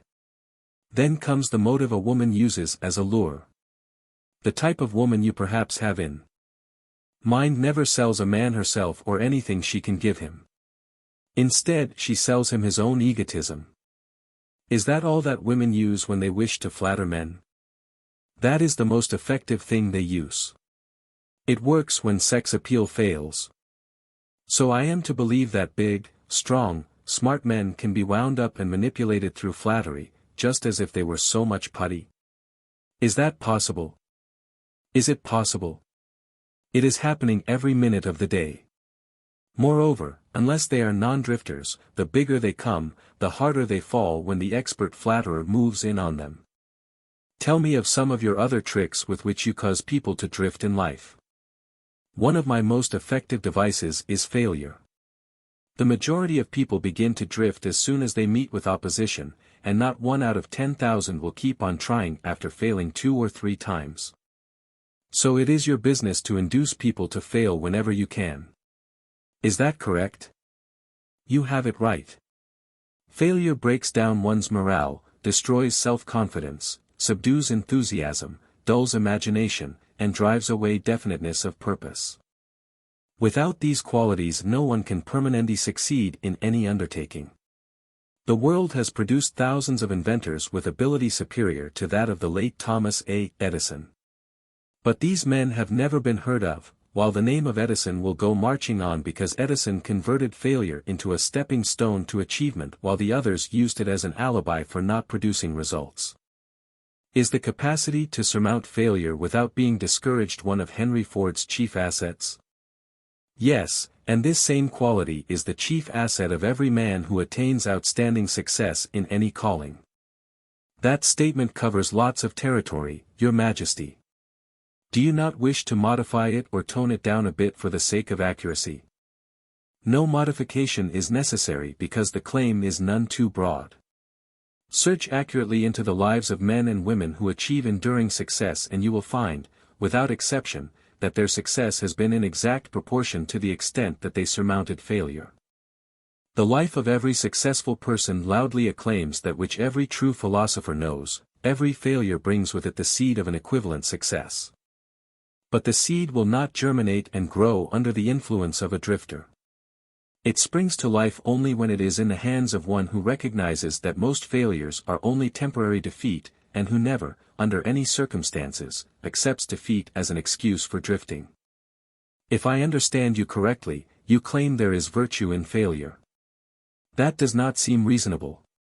Why do you try to induce people to fail if there is virtue in failure? There is no inconsistency in my claims. The appearance of inconsistency is due to your lack of understanding. Failure is a virtue only when it does not lead one to quit trying and begin drifting. I induce as many people as I can to fail as often as possible for the reason that not 1 out of 10,000 will keep on trying after failing 2 or 3 times. I am not concerned about the few who convert failures into stepping stones because they belong to my opposition anyway. They are the non-drifters and therefore they are beyond my reach. Your explanation clears up the matter. Now go ahead and tell me of some of your other tricks with which you allure people into drifting. One of my most effective tricks is known to you as propaganda. This is the instrument of greatest value to me in setting people to murdering one another under the guise of war. The cleverness of this trick consists mainly of the subtlety with which I use it. I mix propaganda with the news of the world. I have it taught in public and private schools. I see that it finds its way into the pulpit. I color moving pictures with it. I see that it enters every home where there is a radio. I inject it into billboard, newspaper, and radio advertising.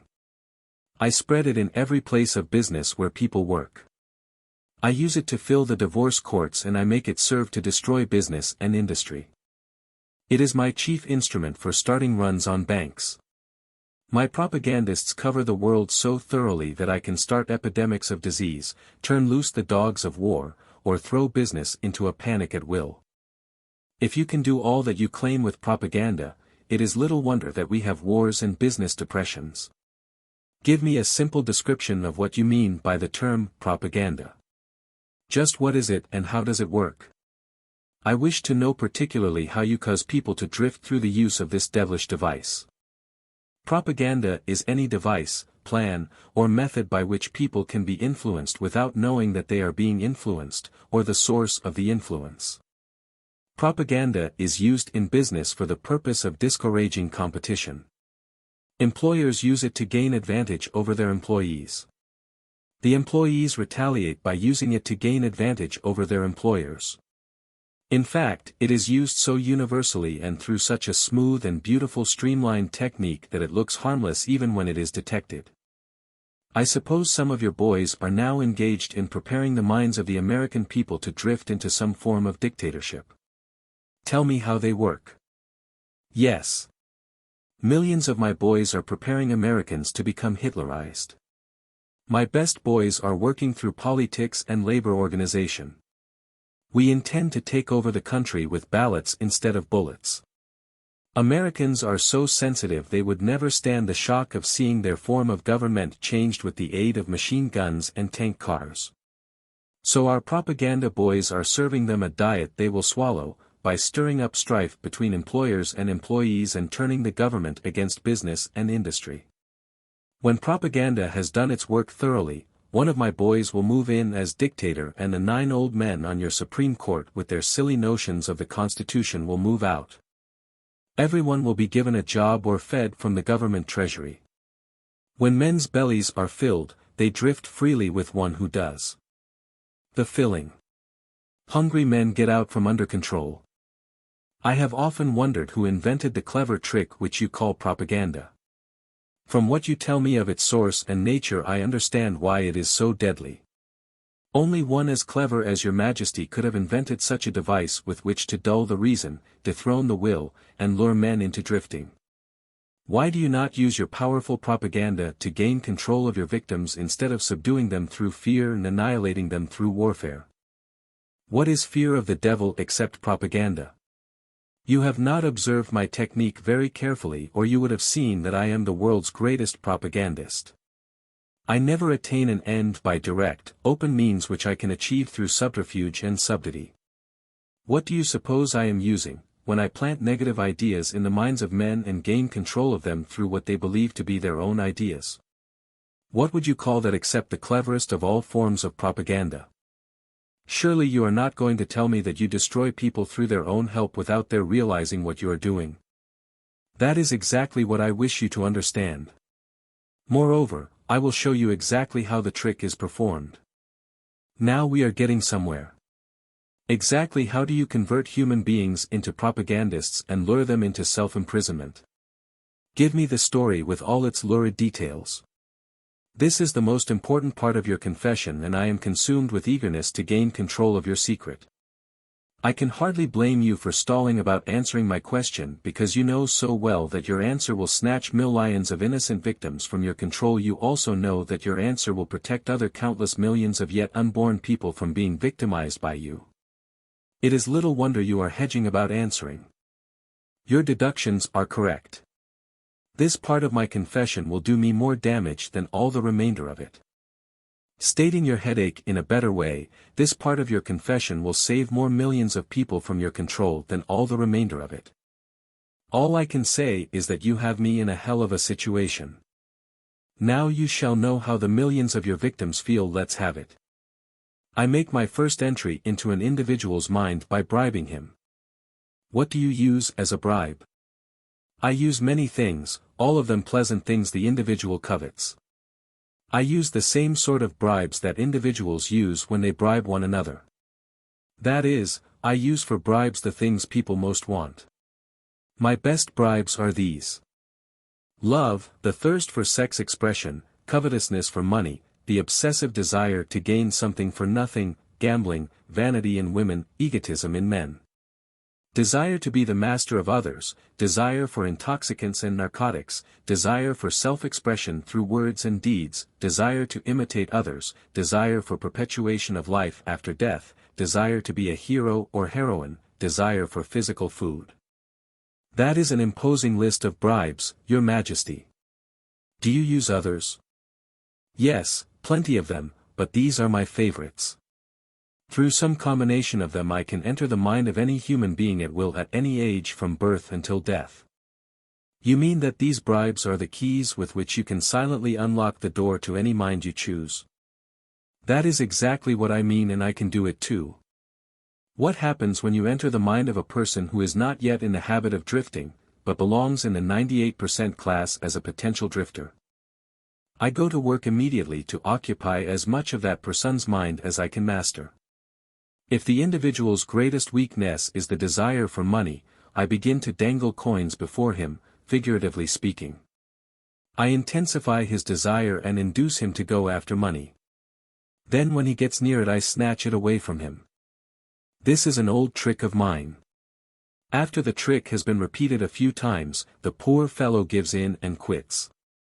Then I take over a little more space in his mind and fill it with the fear of poverty. That is one of my best mind fillers.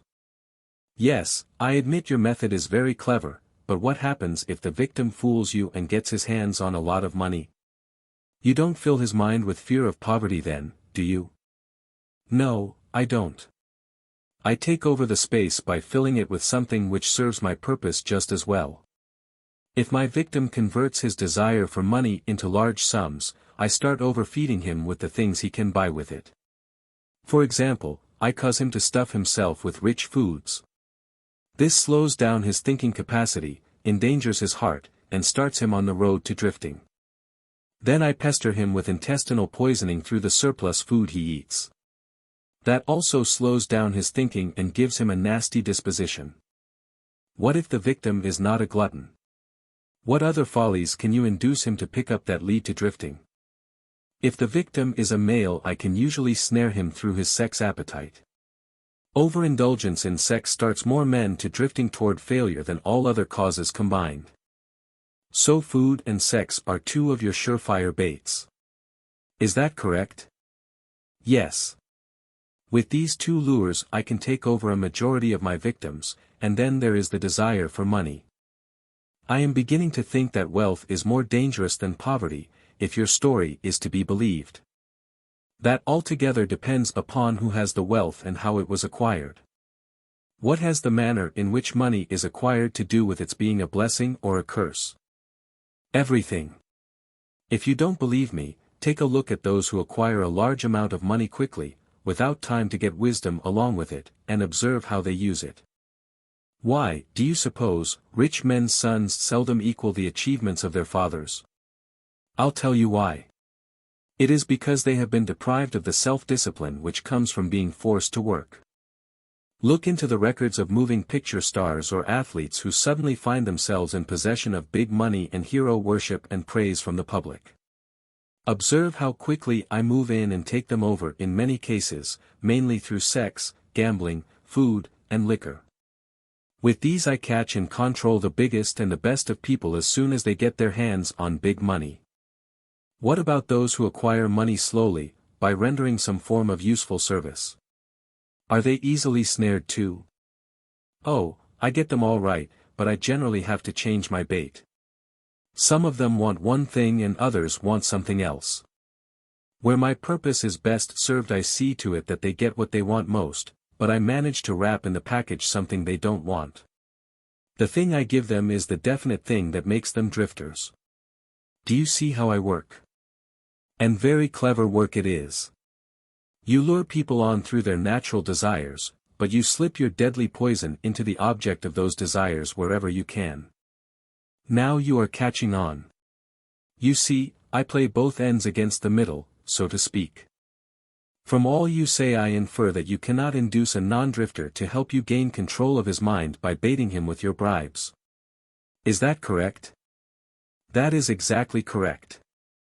I can and I do interest non-drifters in my bribes, because I use for the purpose of bribery the things all people naturally desire, but the non-drifter resembles a fish that steals the bait from your hook but refuses to take the hook. The non-drifter takes from life whatever he wants, but he takes it on his own terms. The drifter takes whatever he can get, but he takes what he gets on my terms. Stating the matter in another way, the non-drifter borrows money from a legitimate banker, if he wants it, and pays a legitimate rate of interest. The drifter goes to the pawn shop, hawks his watch, and pays a suicidal rate of interest for his loan. So I draw from your claims the conclusion that your hand is mixed up somehow in all of people's troubles and miseries, even though your presence may not be visible. My unwilling workers are often my best workers. You see, my unwilling workers are those whom I cannot control with some combination of bribes, people whom I have to master by fear or through some form of misfortune. They do not wish to serve me, but they cannot avoid it because they are eternally bound to me by the habit of drifting. Now I am beginning to better understand your technique. You bribe your victims through their natural desires and lead them astray while you induce them to become drifters if they respond to your lure. If they refuse to respond, you plant the seed of fear in their minds or trap them through some form of misfortune, and hog-tie them while they are down. Is that your method? That is exactly the way I work. Clever, don't you think? Which do you prefer to serve as your propagandists, the young or the old? The young, of course, they can be influenced by most bribes more easily than people of mature judgment. Moreover, they have longer to remain in my service. Your Majesty has given me a clear description of drifting. Tell me what must be done to ensure against the habit of drifting. I want a complete formula that anyone can use. Protection against drifting lies within easy reach of every human being who has a normal body and a sound mind. The self-defense can be applied through these simple methods. Do your own thinking on all occasions. The fact that human beings are given complete control over nothing save the power to think their own thoughts is laden with significance. Decide definitely what you want from life, then create a plan for attaining it and be willing to sacrifice everything else, if necessary, rather than accept permanent defeat. Analyze temporary defeat, no matter of what nature or cause, and extract from it the seed of an equivalent advantage. Be willing to render useful service equivalent to the value of all material things you demand of life, and render the service first. Recognize that your brain is a receiving set that can be attuned to receive communications from the universal storehouse of infinite intelligence, to help you transmute your desires into their physical equivalent. Recognize that your greatest asset is time, the only thing except the power of thought which you own outright, and the one thing which can be shaped into whatever material things you want. Budget your time so none of it is wasted. Recognize the truth that fear generally is a filler with which the devil occupies the unused portion of your mind. It is only a state of mind which you can control by filling the space it occupies with faith in your ability to make life provide you with whatever you demand of it. When you pray, do not beg. Demand what you want and insist upon getting exactly that, with no substitutes. Recognize that life is a cruel taskmaster and that either you master it or it masters you. There is no halfway or compromising point. Never accept from life anything you do not want. If that which you do not want is temporarily forced upon you, you can refuse, in your own mind, to accept it and it will make way for the thing you do want. Lastly, remember that your dominating thoughts attract, through a definite law of nature, by the shortest and most convenient route, their physical counterpart. Be careful what your thoughts dwell upon. That list looks imposing. Give me a simple formula, combining all the 10 points. If you had to combine all 10 in one, what would it be? Be definite in everything you do and never leave unfinished thoughts in the mind. Form the habit of reaching definite decisions on all subjects. Can the habit of drifting be broken, or does it become permanent once it has been formed? The habit can be broken if the victim has enough willpower, providing it is done in time. There is a point beyond which the habit can never be broken. Beyond that point the victim is mine. He resembles a fly that has been caught in a spider's web. He may struggle, but he cannot get out. Each move he makes entangles him more securely. The web in which I entangle my victims permanently is a law of nature not yet isolated by, or understood by, men of science. Outwitting the Devil, by Napoleon Hill, 1938. Chapter 6, Hypnotic Rhythm. What is this mysterious law through which you take permanent control of people's bodies even before you take over their souls? The whole world will want to know more about this law and how it operates. It will be hard to describe the law so you will understand it, but you may call it hypnotic rhythm. It is the same law through which people can be hypnotized. So you have the power to use the laws of nature as a web in which you bind your victims in eternal control. Is that your claim? That is not only my claim. It is the truth. I take over their minds and bodies even before they die whenever I can lure them or frighten them into hypnotic rhythm. What is hypnotic rhythm? How do you use it to gain permanent mastery over human beings?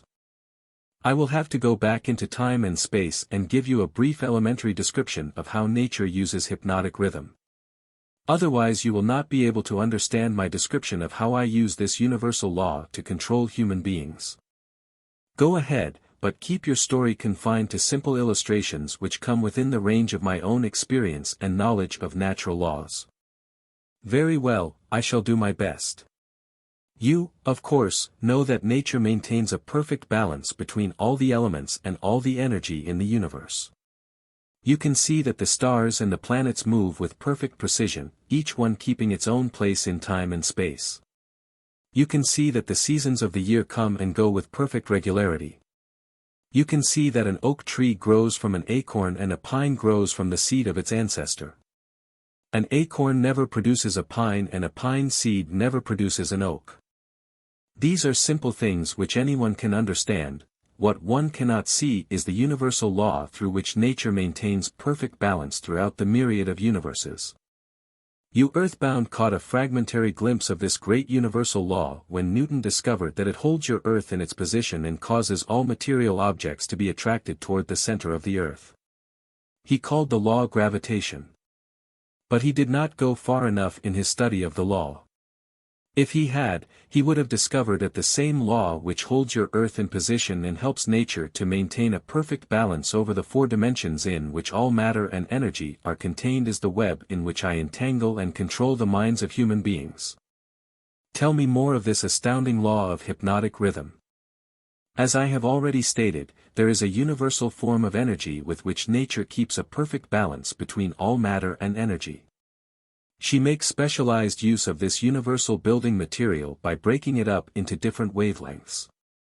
The breaking up process is carried on through habit. You will better understand what I am trying to convey if compare it with the method by which one learns to play music. At first the notes are memorized in the mind. Then they are related to one another through melody and rhythm. By repetition the melody and rhythm become fixed in the mind. Observe how relentlessly the musician must repeat a tune before he masters it. Through repetition the musical notes blend and then you have music. Any impulse of thought that the mind repeats over and over through habit forms an organized rhythm. Undesirable habits can be broken. They must be broken before they assume the proportions of rhythm. Are you following me? Yes. Well, to continue, rhythm is the last stage of habit. Any thought or physical movement which is repeated over and over through the principle of habit finally reaches the proportion of rhythm. Then the habit cannot be broken because nature takes it over and makes it permanent. It is something like a whirlpool in water. An object may keep floating indefinitely unless it is caught in a whirlpool. Then it is carried round and round but it cannot escape.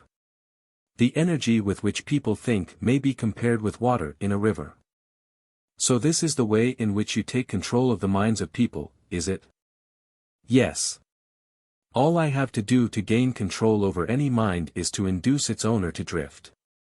Am I to understand that the habit of drifting is the major danger through which people lose their prerogative or privilege of thinking their own thoughts and shaping their own earthly destinations?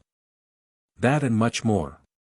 Drifting is also the habit through which I take over their souls after they give up their physical bodies. Then the only way a human being can be saved from eternal annihilation is by maintaining control over his own mind while he is on this earth. Is that true? You have stated the truth perfectly. Those who control and use their own minds escape my web. I get all the others as naturally as the sun sets in the west. Is that all there is to the business of being saved from eternal annihilation? Doesn't what you call your opposition have anything to do with saving people? I can see that you do think very deeply. My opposition, the power you earthbound call God, has everything to do with the salvation of people from eternal annihilation, and for that reason it is my opposition who provides every human being with the privilege of using his own mind. If you use that power by maintaining control over your own mind, you become a part of it when you give up your physical body. If you neglect to use it, then I have the privilege of taking advantage of the neglect through the law of hypnotic rhythm. How much of a person do you take over when you gain control of him? Everything that is left after he ceases to control and use his own mind.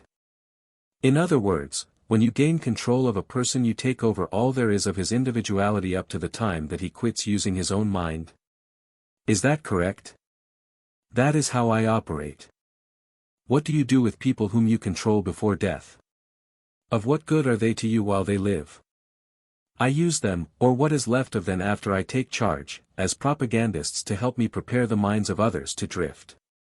You not only fool people into destroying their power to control their own minds, but you use them to help you trap others.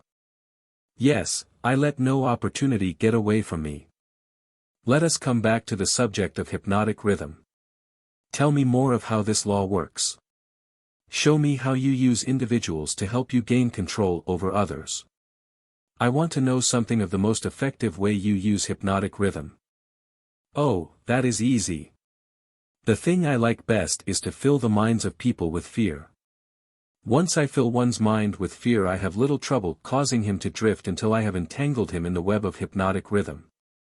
What human fear best serves your purpose? The fear of death. Why is the fear of death your favorite weapon? Because no one knows, and by the very nature of the laws of the universe, no one can prove definitely what happens after death. This uncertainty frightens people out of their wits. People who give over their minds to fear any sort of fear neglect to use their minds and begin to drift.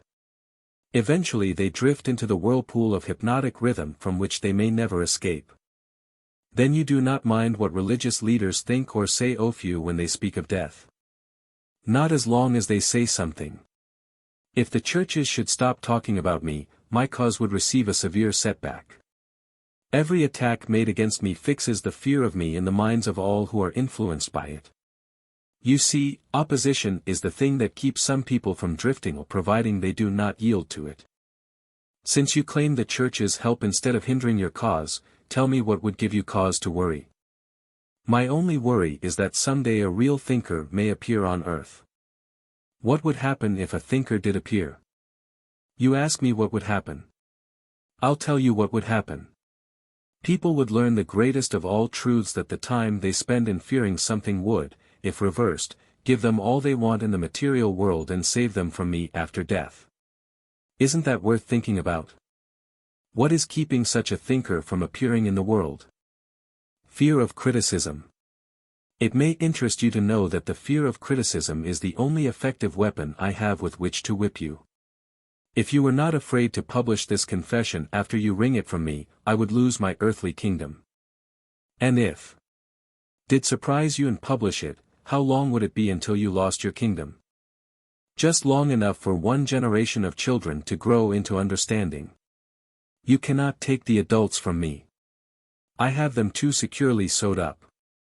But if you publish this confession, it would be sufficient to keep me from gaining control of the yet unborn and those who have not yet reached the age of reason. You wouldn't dare publish what I have told you about the religious leaders. They would crucify you. I thought the savage practice of crucifixion went out of style 2,000 years ago. I don't mean crucifixion on a cross.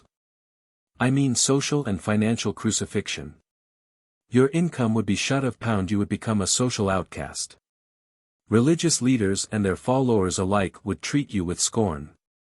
Suppose I should choose to throw in my lot with the select few who make a pretense of using their own minds rather than fear the masses who do not, the masses of whom you claim 98%. If you have courage enough to do this, you will crimp my style. Why do you lay claim to no scientist? Don't you like scientists? Oh yes, I like all people well enough, but true scientists are out of my reach. Why? Because they think for themselves and spend their time studying natural laws. They deal with cause and effect. They deal with facts wherever they find them. But do not make the mistake of believing scientists have no religion. They have a very definite religion. What is their religion? The religion of truth. The religion of natural law. If the world ever produces an accurate thinker with ability to fathom the deeply buried secret of life and death, you can be sure that science will be responsible for the catastrophe.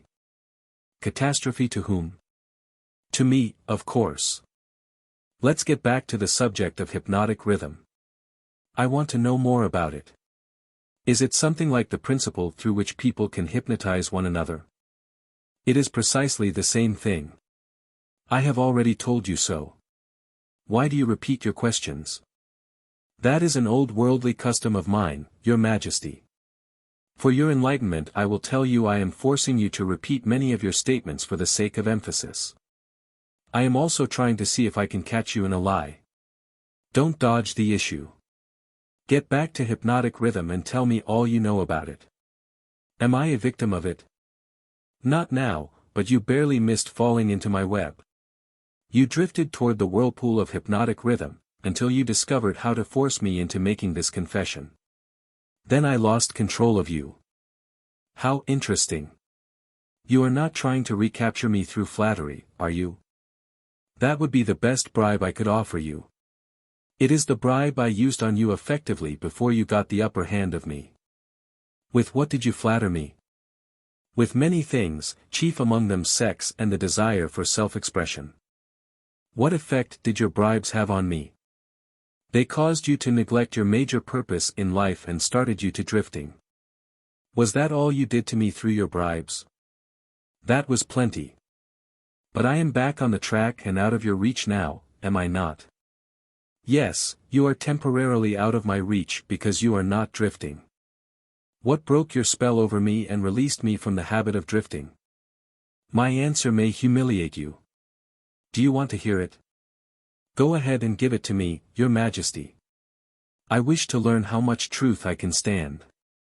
When you found a great love in the woman of your choice, I lost my grip on you. So you are going to accuse me of hiding behind a woman's skirts, are you? No, not hiding. I wouldn't put it that way. I would say you have learned how to give yourself a solid background with the embellishment of a woman's mind. The woman's skirt has nothing to do with it then. No, but her brain does. When you and your wife began to combine your two brains, through your habit of masterminding every day, you stumbled upon the secret power with which you forced me into this confession. Is that the truth, or are you trying to flatter me again? I could flatter you if I had you alone, but I cannot flatter you while you have the use of your wife's mind. I am beginning to catch on to something important. I am beginning to understand what was meant by the writer of that passage in the Bible which says substantially, when two or more meet together and ask for anything in my name, it shall be granted. It is true, then, that two minds are better than one. It is not only true, it is necessary before anyone can continuously contact the great storehouse of infinite intelligence wherein is stored all that is, all that ever was, and all that can ever be. Is there such a storehouse? If there had not been, you could not now be humiliating me with this silly forced confession. Isn't it dangerous to give this sort of information to the world? Sure, it is dangerous to me. If I were you, I would not give it out. Let us get back, now, to the technique through which you fasten on your victims the habit of drifting. What is the very first step a drifter must take to break the habit? A burning desire to break it. You of course know that no one can be hypnotized by another person without his willingness to be hypnotized. The willingness may assume the form of indifference toward life generally, lack of ambition, fear, lack of definiteness of purpose, and many other forms. Nature does not need one's consent in order to place him under the spell of hypnotic rhythm. It needs only to find him off guard, through any form of neglect to use his own mind. Remember this, whatever you have, you use it or you lose it. All successful attempts to break the habit of drifting must be done before nature makes the habit permanent, through hypnotic rhythm. As I understand you, hypnotic rhythm is a natural law through which nature fixes the vibration of all environments. Is that true? Yes, nature uses hypnotic rhythm to make one's dominating thoughts and one's thought habits permanent. That is why poverty is disease. Nature makes it so by fixing permanently the thought habits of all who accept poverty as an unavoidable circumstance. Through this same law of hypnotic rhythm, nature will also fix permanently positive thoughts of opulence and prosperity. Perhaps you will better understand the working principle of hypnotic rhythm if I tell you its nature is to fix permanently all habits whether they are mental or physical. If your mind fears poverty, your mind will attract poverty. If your mind demands opulence and expects it, your mind will attract the physical and financial equivalents of opulence. This is in accordance with an immutable law of nature. Did the writer of that sentence in the Bible, "Whatsoever a man soweth, that shall he also reap," have in mind this law of nature? He could have nothing else in mind. The statement is true. You can see evidence of its truth in all human relationships. And that is why the man who forms the habit of drifting through life must accept whatever life hands him. Is that correct? That is absolutely correct. Life pays the drifter its own price, on its own terms. The non-drifter makes life pay on his own terms. Doesn't the question of morals enter into what one gets from life? To be sure, but only for the reason that one's morals have an influence on one's thoughts. No one can collect what he wants from life merely by being good, if that is what you want to know. No, I guess not. I see what you mean. We are all where we are and what we are because of our own deeds.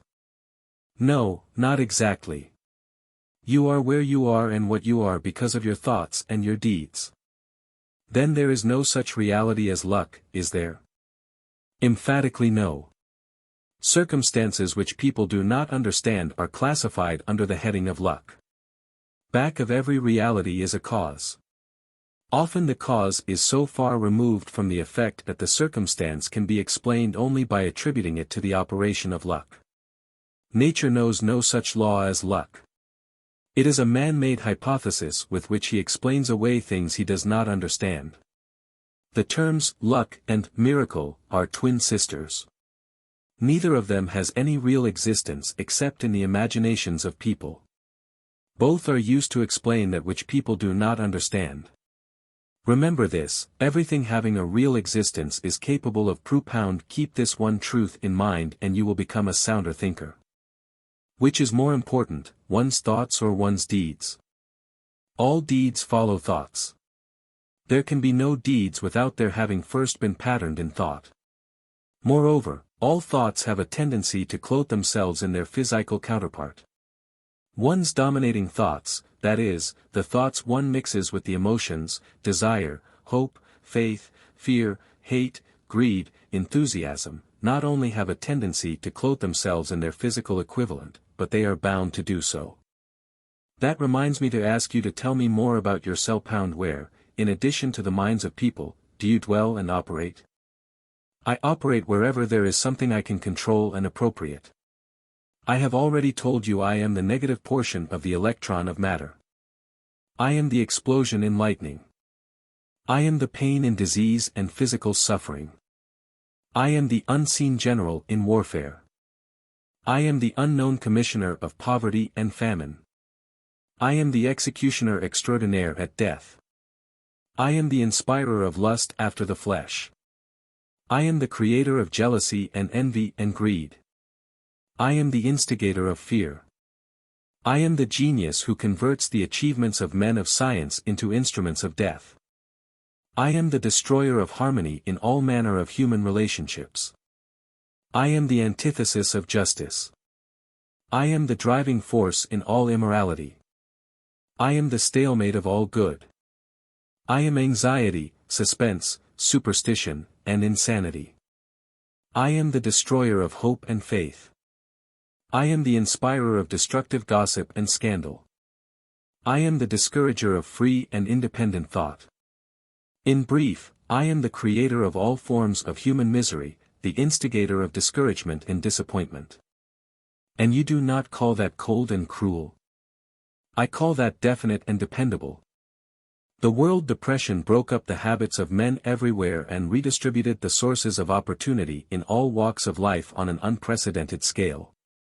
The drifter's pet alibi, with which he tries to explain away his undesirable position, is his cry that the world has run dry of opportunities. Non-drifters do not wait for opportunity to be placed in their way. They create opportunity to fit their desires and demands of life.